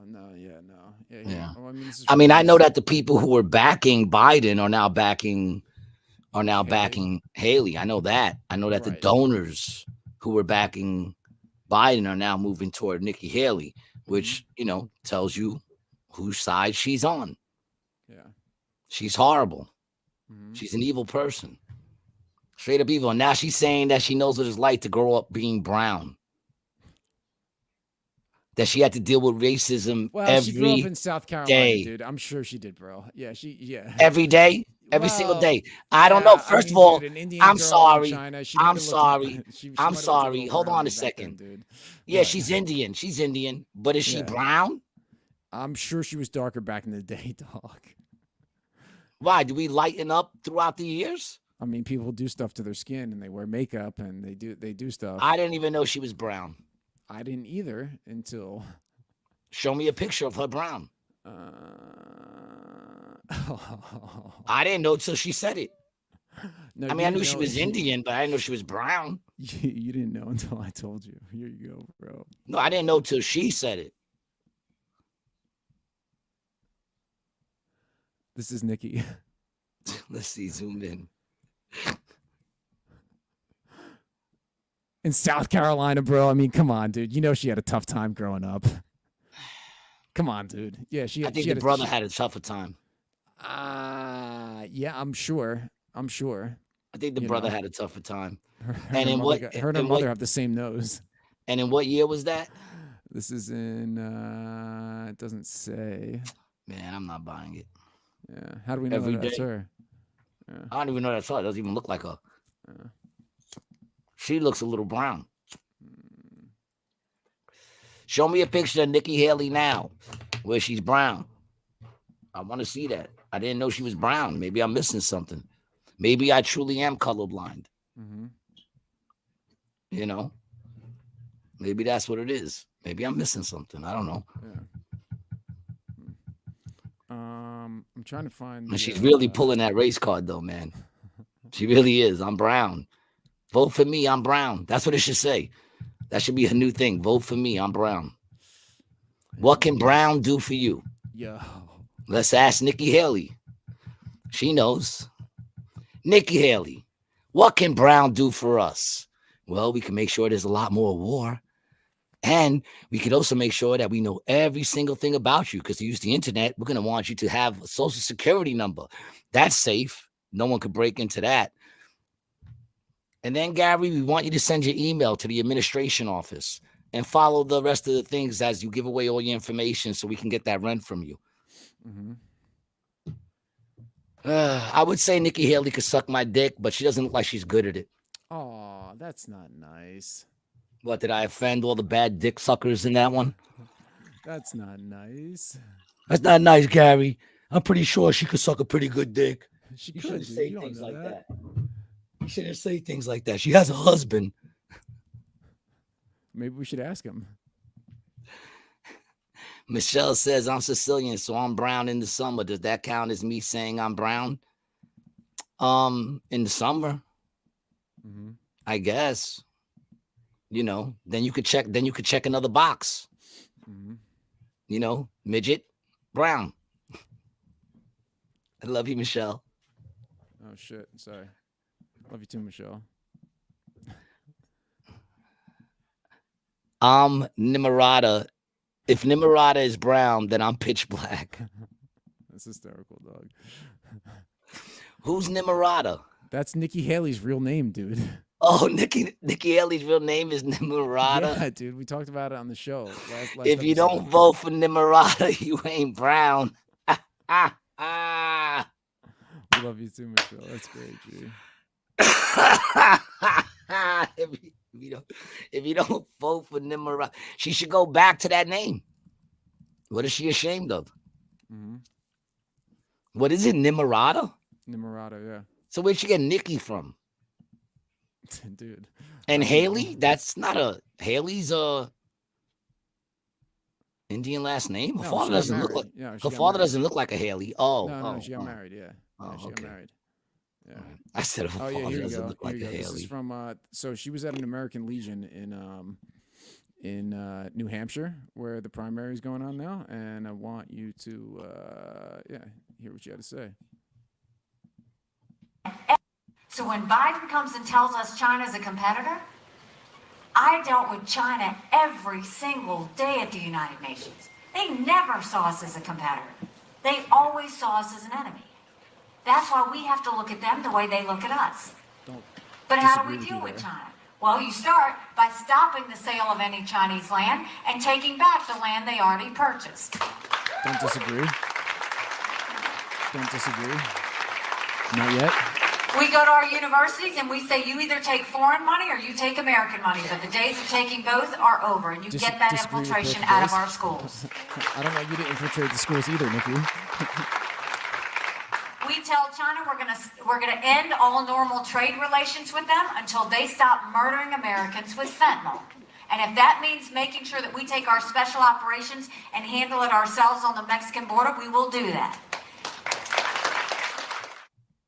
Okay, actually, I don't disagree. I don't disagree with that. G. I mean, she's not going to do it, but you're going to stop all trade with China. Yeah, let's see how far that goes. When everybody don't got their fucking iPhones or their clothes or their toys or their plates or their everything else that you make that comes from China. Mm-hmm. And if they don't stop it, the borders with the fentanyl, we should be stopping them at the borders anyway, dog. They just tore down a fence. They tore down a razor blade fence in Texas somewhere. They fought to tear down the Biden administration went up to court to tear down a fence, and the court said, yeah, you should tear down a fence. You know why? It's hurting too many fucking illegals when they come through. Was that? It's too sharp. It's fucking insane. I sound like I'm a raving lunatic, but believe me, he's going to find what I'm talking about.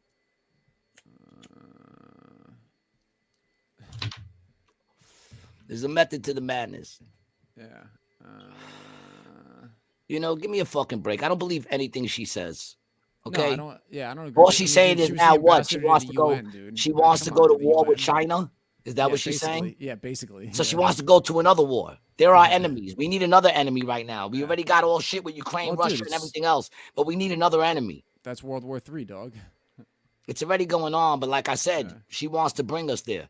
If you really want to feel the effects of World War III, vote for Nikki Haley, because she'll make sure you feel the effects. She'll get us fully involved. Like we're involved already through proxy, but then our people will be there on the ground. And let's see how much you like that shit. Her kids won't be there. Oh, wow, dude. So back in October, I think me and you talked about this, actually. And what happened was the Biden administration was trying to take care of that fence, right? And then a U.S. judge blocked it, a district judge out of Texas, because it was Texas state property, and the U.S. government was illegally destroying Texas state property, right? Oh, my God, fucking bullshit New York Times, dude. But what you're saying now just came out, and I'm trying to get it up. Oh, no, this is... Fuck. I just lost This is it. live. Yeah, this is live. Yeah, this is This is live. what happens when we do it live. Yeah. See, other podcasts might have had that ready just to throw facts at you, but you see, we dig it out as we go. We know not what we talk about. The U.S. Supreme Court allows Border Patrol to cut razor wire installed by Texas. Justices grant emergency appeal from Biden administration in 5-4 vote, while the lawsuit over wire on the U.S.-Mexican border continues. The Biden administration is allowed to cut the razor wire deployed by Texas at the border with Mexico. The U.S. Supreme Court ruled on Monday. The concertina wire, which I think is razor wire, deployed at the direction of Republican Texas Governor Greg Abbott, that's the guy who's in the wheelchair, runs roughly 30 miles along the Rio Grande River near the border city of Eagle Pass. As part of Abbott's broader fight with the Biden administration over immigration enforcement and when he calls Biden's reckless open border policies. Border security and immigration officially fall under the purview of the federal government, as decided by the 2012 Supreme Court cases of Arizona v. the United States, right? In a narrow 5-4 vote, the Supreme Court has now granted an emergency appeal from the Biden administration. The ruling means now that the Lone Star State must comply and allow federal authorities access to the border, contrary to recent actions taken by the state. Texas officials have argued that federal agents cut the wire to help groups crossing illegally through the river before taking them in for processing. A federal appeals court processing and release. It's a catch and release program. Texas officials earlier this month refused an order from Biden to allow U.S. Border Patrol access to that part of the border. A number of migrants have crossed at Eagle Pass in recent months. We're not allowing Border Patrol on the property anymore. The refusal to obey federal orders cost lives, the Department of Homeland Security said. The agency reported 3 migrants, 2 of whom were children, drowned near the park federal authorities were restricted from entering. And that's awful. In addition, Abbott has also authorized installing floating barriers into the Rio Grande. The Biden administration is also challenging those actions in court. So the Biden administration, wants basically wants this to happen. They want it open. These dudes are trying to do everything they can to try to make them not come through. And Biden is like, no, you're hurting them. You got to let them in. Yeah, and then we also need you to pay for their hotel rooms. And you know what? And how about in you? New York, yeah. In New York, they took the kids out of school. How about you keep these fucking kids in your house and we'll teach them online while we put a bunch of illegal immigrants, illegal aliens into your school that you're paying tax money for. Mm-hmm. This is insane. I nuts, told you, even in Queensbridge residents were fed up. Boy, they made the news. Thanksgiving, they came out for their turkeys at 11 o'clock and the line was all the way around the block filled with illegals and taking their turkeys. By the time the residents got there was nothing left. Mm-hmm. Insanity. They're trying to create a war within us, man. I mean, think about it. What happens now if Texas says no? We're not gonna let you do it. Well, dude, that's what we've been talking about before, dude. I mean, it really takes somebody, who has backup too, because each state has National Guard, and they're actually under the direction of the governor, so the governor can activate the National Guard, I believe. And if they take his side, dude, because they're all Texans, then he's got a small army with cash, bro, and he's got oil, and all it takes is money, and they have an electric grid that's all their own. And what's going to happen is every blue state will start to follow the same trend.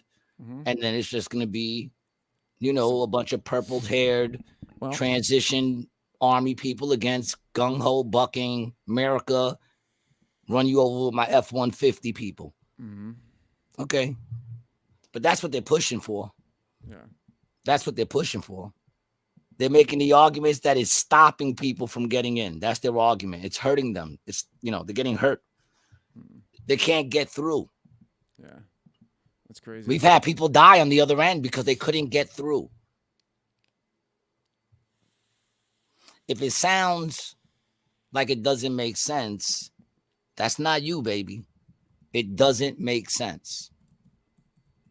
That's why it sounds that way. Some things are exactly what they are. Insanity.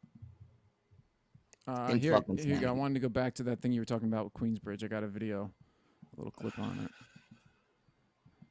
Migrants in New York City beat low-income New Yorkers to free Thanksgiving turkeys, and residents are not happy. The residents living in NYCHA's Queensbridge houses look forward to the mobile food pantries that show up weekly. But over the past year, they have witnessed 8,000 migrants move into their neighborhood, and they have also noticed the migrants are also starting to take their stuff. They was first online for the turkeys this morning. If they tell you to be there at 11 o'clock, you get there like 10:30, 10:45, but they already out there. The line is from over there to over here. Free food giveaways, especially during the holidays, have become a source of tension between longtime New Yorkers struggling to get by and newly arrived migrants who are using the system to survive.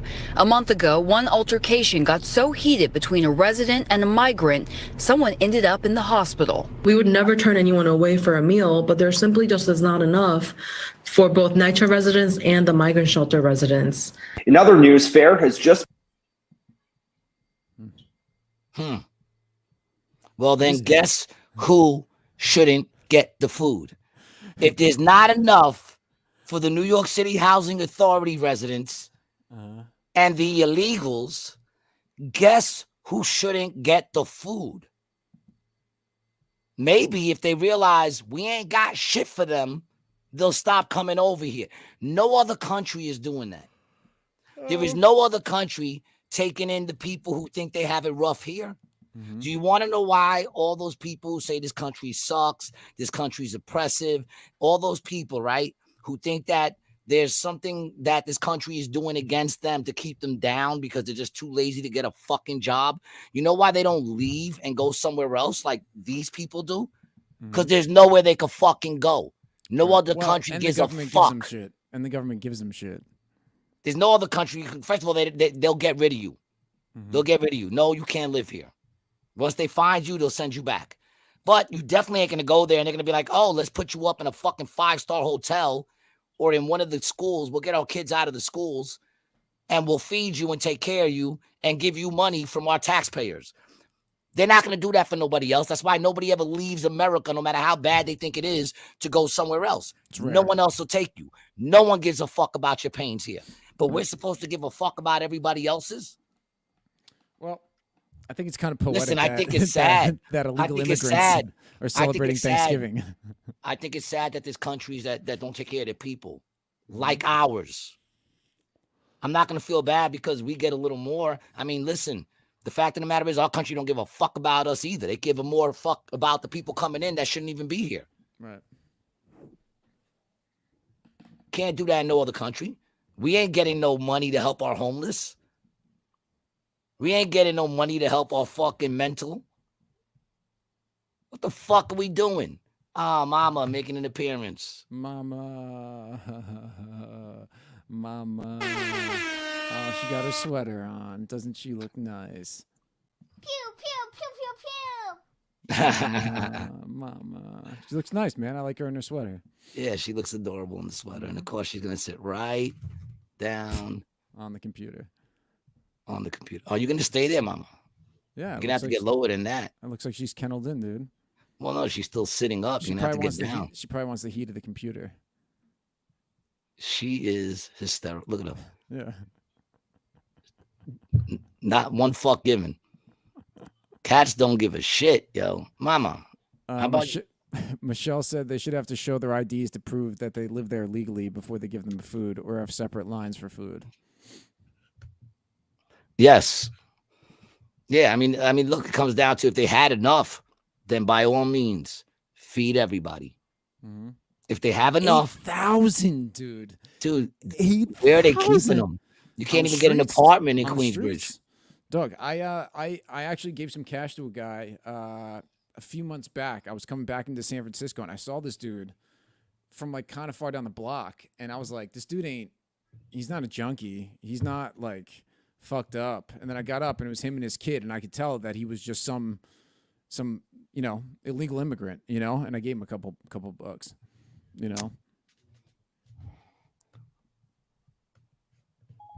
Come on, Mama. Right there. Sit there. There you go. Can you hear me? I can hear you. All right, because I don't know what the hell just happened here. What the hell is this, man? You probably just she keeps hitting stuff, man, and it's like, I don't know, Mama. No, it's good. I mean, I'll take this time to plug. Listen, people, Valentine's Day is coming up, and if you're having a little trouble with your lady or your man, or you just want to spice things up a little bit, go over to Triple X Playground, the only adult. Or really the best adult communication tool ever. From 2 to 8 players, it's judgment-free communication. Listen, I don't even hear anything anymore. You roll the dice, you do, and you get fist deep in someone you love. Another great thing that you could do is you can go over to briantlicata.com/shop for your official home of Rated G merch. You can get a dope hat like this, some Round Their Skeptic stuff, a zip-up hoodie. We got shorts, we got shirts. Picture of me and Gary, really, people, anything that you want, and a mug, which I actually got to cop a new one of those. So check us out. G, are you with me? Can you hear me, bro? I'm back. I can hear you. Yeah. Okay, cool. Yeah. So I feel bad. I don't like yelling at Mama. No, I mean you didn't. I mean I could hear you. You didn't yell at her. Oh, all right. Yeah, you didn't. She's been very needy lately. I don't know what it is. Like she's been completely just laying with me the whole entire time. That's not like her. So I'm hoping she's okay. Yeah, maybe you guys are building a connection. Well, I don't know. We've always had a weird relationship. It's been a little abusive at times on her end. Mm-hmm. But we've always got along really good, me and Mama. It's just lately she's been, what I'm saying? Like normally if I'm laying down with her. Water leaking in the apartment. Like normally if I'm laying down with her and she's curled up with me, if I get up or I start, let's say I just start coughing.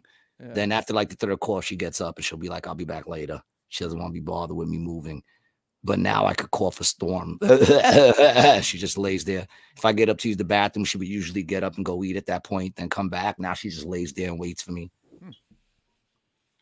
So I don't know. She's in a mood. She's just trying to kick it, man. She's in a mood. She's in some sort of a mood. You did a show last weekend. I mean, you were away for a bit. Like even now, normally she would go right to the window ledge. You know, she'd walk across everything and go right to the window ledge.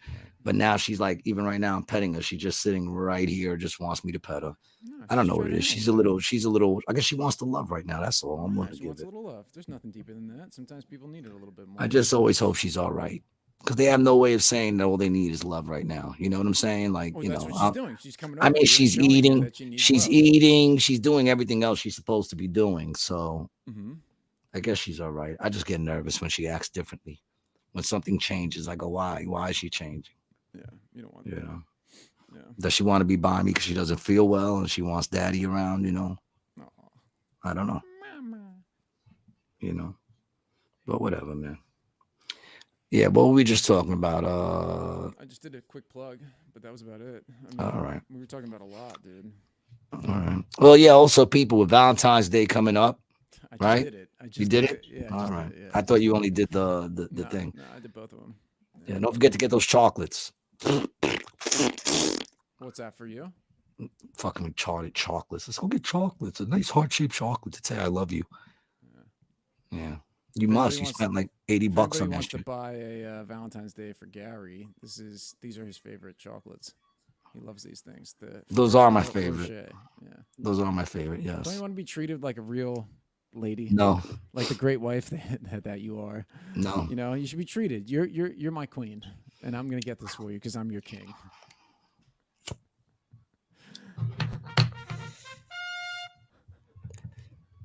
Gay. Gay.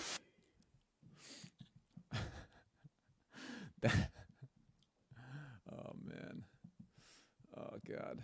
What I was watching that thing of the whole thing with fucking Diddy and this dude, man. That shit's crazy. Yeah, And I couldn't find anything on French Montana. Bro. What's going on with the two of them? I'll send you the link.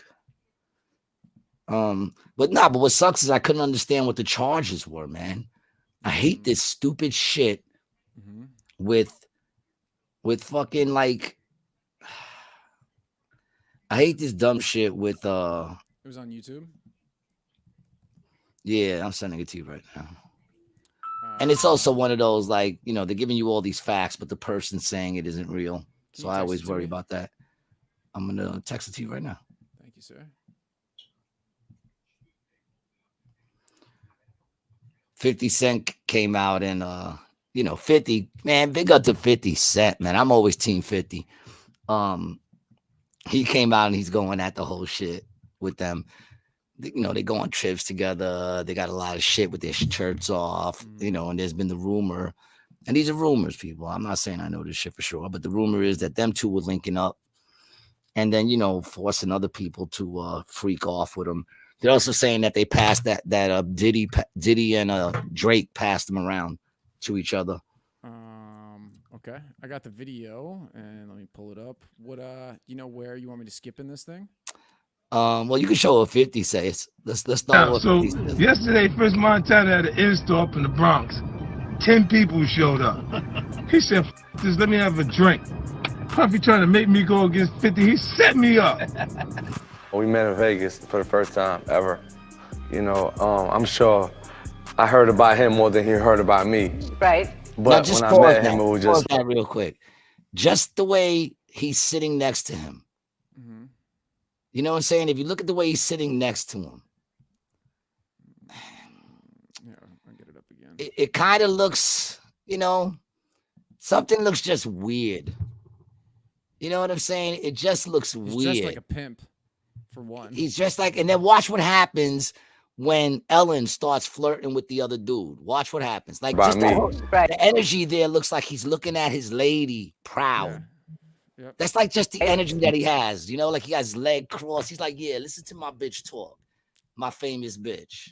That's just the energy. When I met, go ahead. And he was just like, you going back to New York? Hold on a second. Let me just exit out of this shit. Tomorrow? I'm like, yeah, come on, get on my jet. Happy birthday, dear Fresh. Happy birthday to you. 50 Cent is back at. You know what I'm saying? Like it just looks a little. Oh no, yeah. Now, hold on. Go back to when they're on the Ellen show. Let's see if they show when they're on the Ellen show. Right there. Go to that spot right there. I'm talking about when we. And added more fuel to the rumors. First of all, about wait a French minute. Pull back a second. Notice something there when he turns around. First of all, he looks like a jealous man. First of all, just watch his body language, and then look at his hand. His hand was actually on French Montana while he was sitting there. His hand wasn't just in the back; it was literally on him. Ain't no man sitting next to me like that. Bottom roar. But I was talking about partying just now. Look at him, right there. His hand's literally on him. Now watch his reaction when he notices that Ellen's. He looked like a jealous man. Watch. Talking about when we.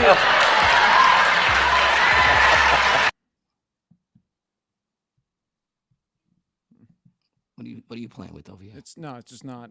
Yo, hold on. What's going on? Hey, I'm confused right now. Rumors recently. Why would you be confused? You know what I'm saying? Like, what's confusing? I'm confused right now. It looked like he was ready to say, bitch, I thought you was here with me.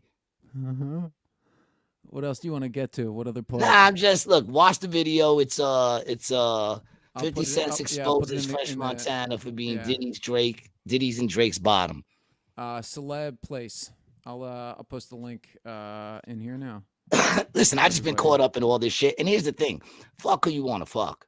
I really don't give a fuck. Just stay away from the kids. Right. Stay away from the children. You know? Michelle says on a different topic, can I ask a stupid question? Of course you can. Would this be rated G if you could not ask a stupid question? You guys are live. Why and how is the closed caption coming out before you talk? It looks like the closed caption is reading your mind. Yeah. No, there's a delay. That's what it is.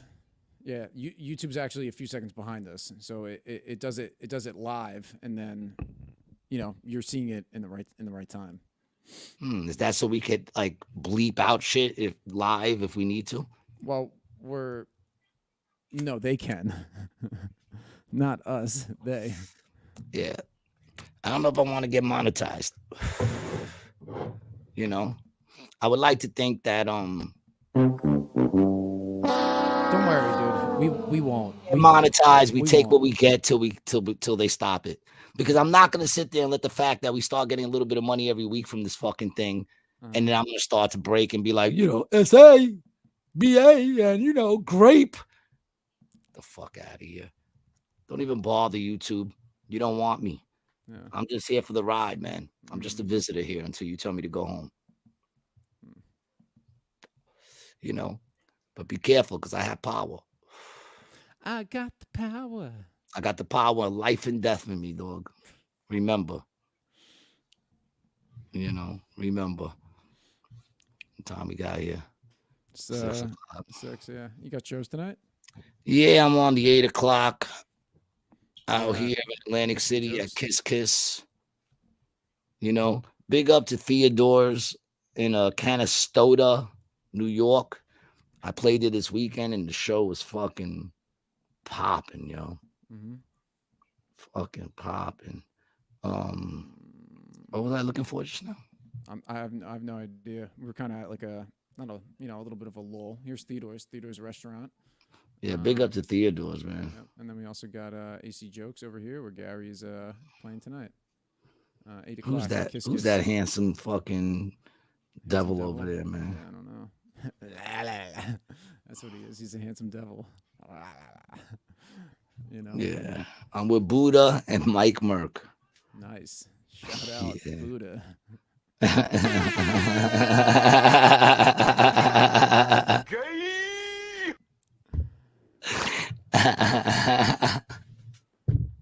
You like that, huh? Yo, man, if we was bigger, this would be just as big as the Cat Williams shit that's going on. Oh. Nah, that's the shit that's going on out here. I don't talk about it because nobody gives a fuck. Yeah, but there's that Cat Williams shit going on out here. Well, dude, listen, I'm fearful and hopeful of the day that people cut clips up for us, And, speaking back on the comments, one of the best comments that I think we've ever got is people compared us to Joey Diaz and NYCHA with their show, which I thought was a big compliment. That's a huge compliment. Joey Diaz is the shit. Yeah, he is. Yeah, and his producer's also great. Yeah, listen, people, man, I'm not trying to. At the end of the day, man, like I don't care. Like, I'm not trying to. If this shit pops, it's great. And big up to everybody who made that Howard Stern fucking clip blow up, man. Yep.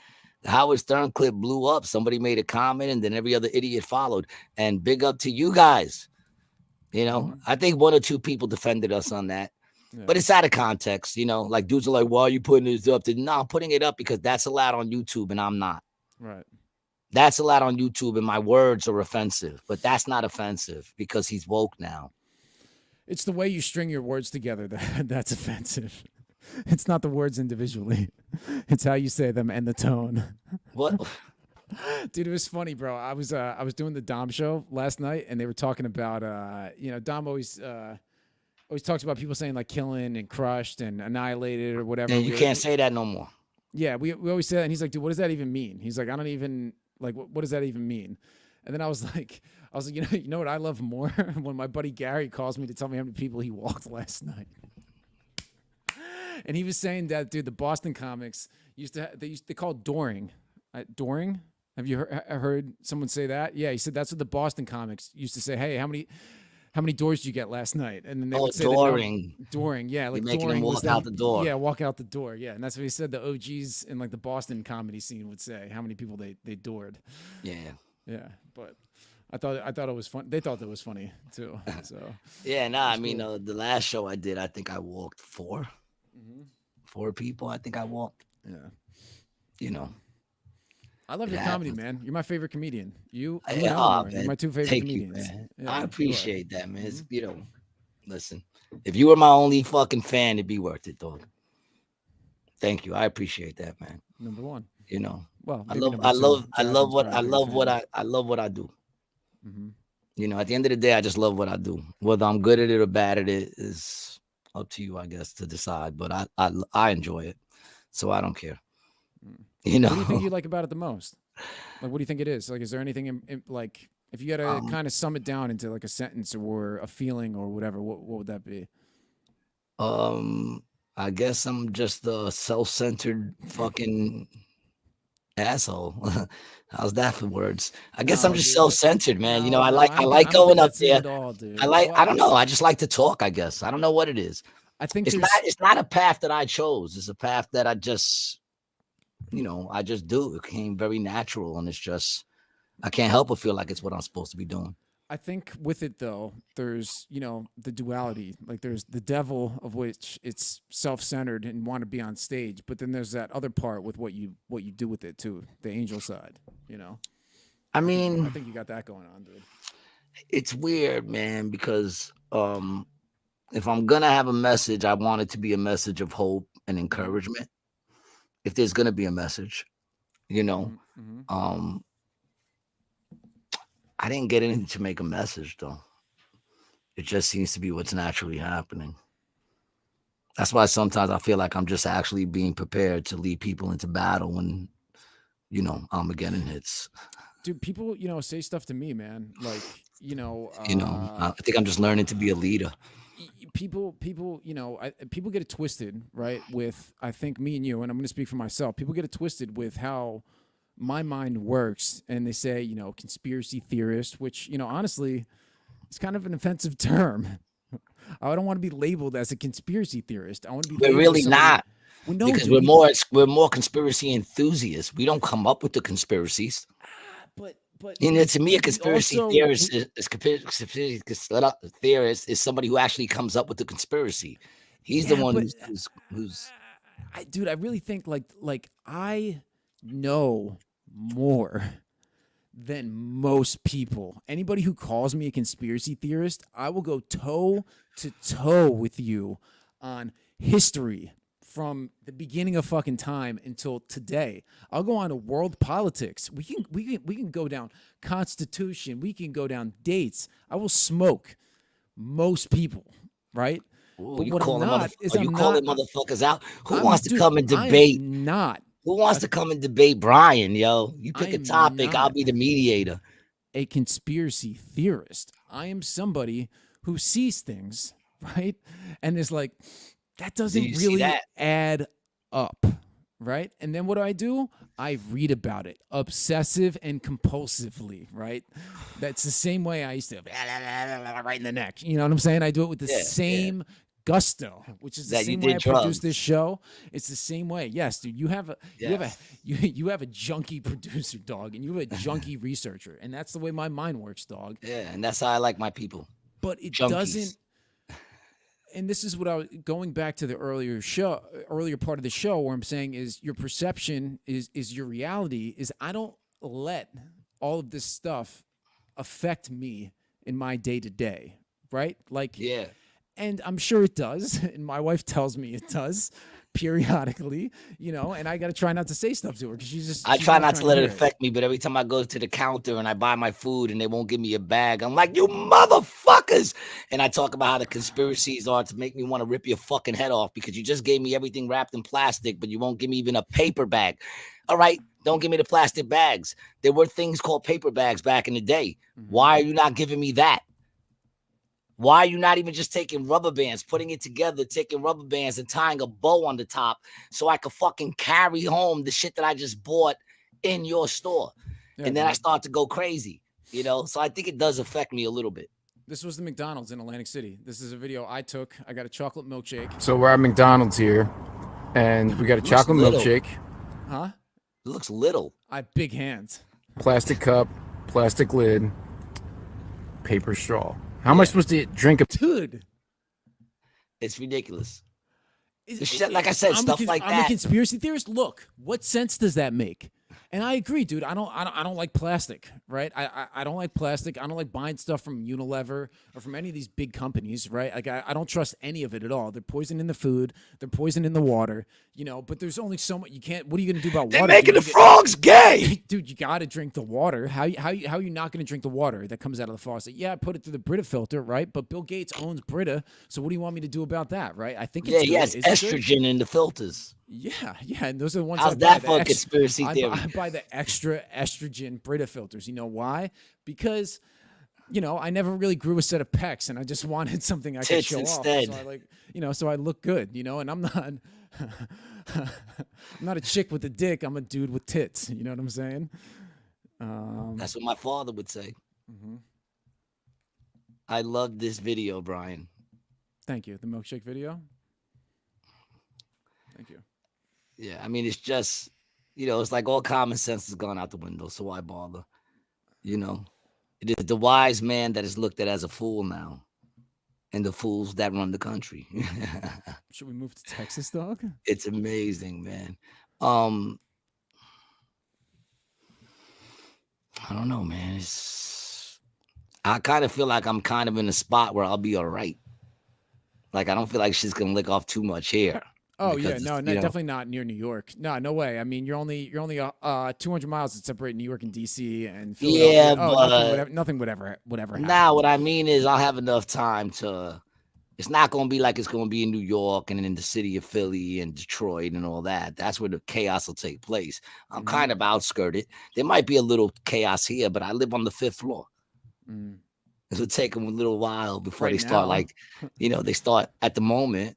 You know, at the moment. But then, you know, if that happens, what I do is I just put strings on my ceiling. So when they enter in through, I pull the string and drop the ceilings on top of their head. Oh, nice, dude. You could like. I like to look at my life as a movie. Everything plays a role. You know how, like in a movie, you'll see like the kid riding a skateboard in the beginning, and I'll see that and be like, that skateboard is going to play a major role in this movie later on. And then somewhere down the line, the kid, you know, the father's about to get murdered by the crazy bitch that was, you know, banging him in the office. And then the son comes with the fucking skateboard and bashes her in the head and saves the father's life. Nice. That's how I look at my ceilings. They're loosening up for a reason. Because one day I might have to drop them on somebody.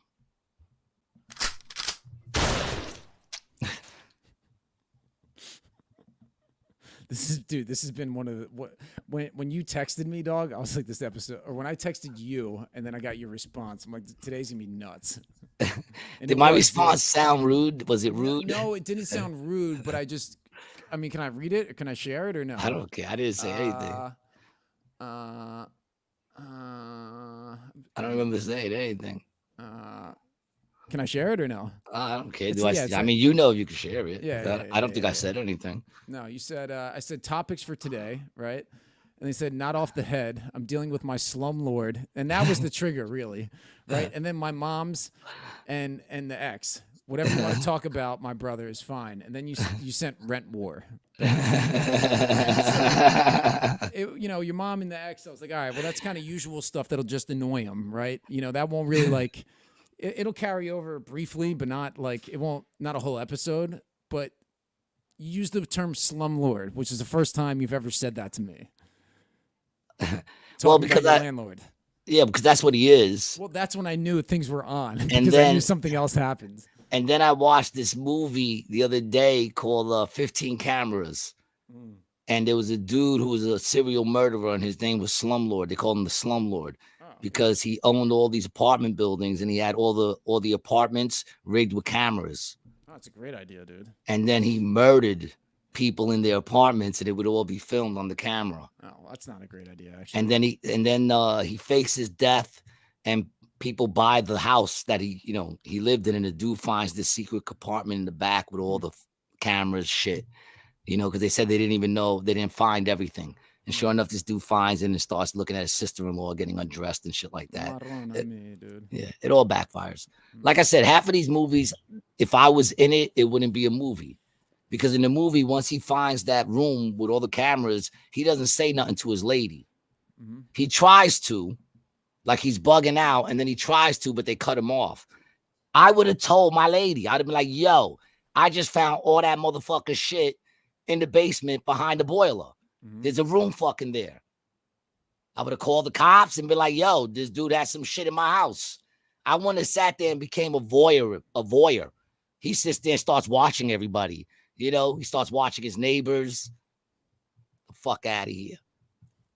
You know what I'm saying? Like, that wouldn't have been me. Sorry. I would have been like, yo, baby, I just found this shit in my fucking house.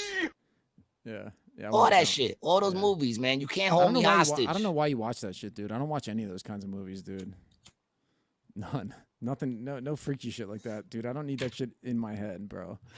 I get real paranoid real fast, dog. Yeah, well, I'm not a pussy.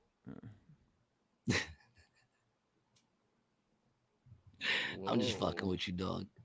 Whoa. Look, I didn't say you were. You just took it that way.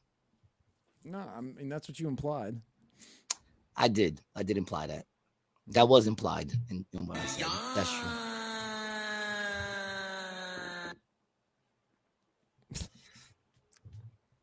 Listen, it's about that time for me to jump in the shower and get prettied up for the show tonight. Oh, okay. If you guys are in Atlantic City, come check me out. 8:00 show over at Kiss Kiss. I am going to be hitting the Comedy Cove again in February. I'll start putting that up with the link to get tickets if you guys want to check me over at the Comedy Cove. Till then, follow Brian at Brian T. Licata. Follow me at Gary G. Garcia on Instagram. You want to know something real quick before we go, man? I noticed that every time, even that article you read, every time they mention X, they always put formerly known as Twitter. Why the fuck didn't they just leave the name? They still call it tweets. Whatever. Thanks for listening, guys. And, I hope the rest of your week is better than the worst of my days. I'm sure you guys be great, man. Stay up. There's more of us than there are of them, man. Let's become uncontrollable, man. We can only do that through love. Peace. Peace.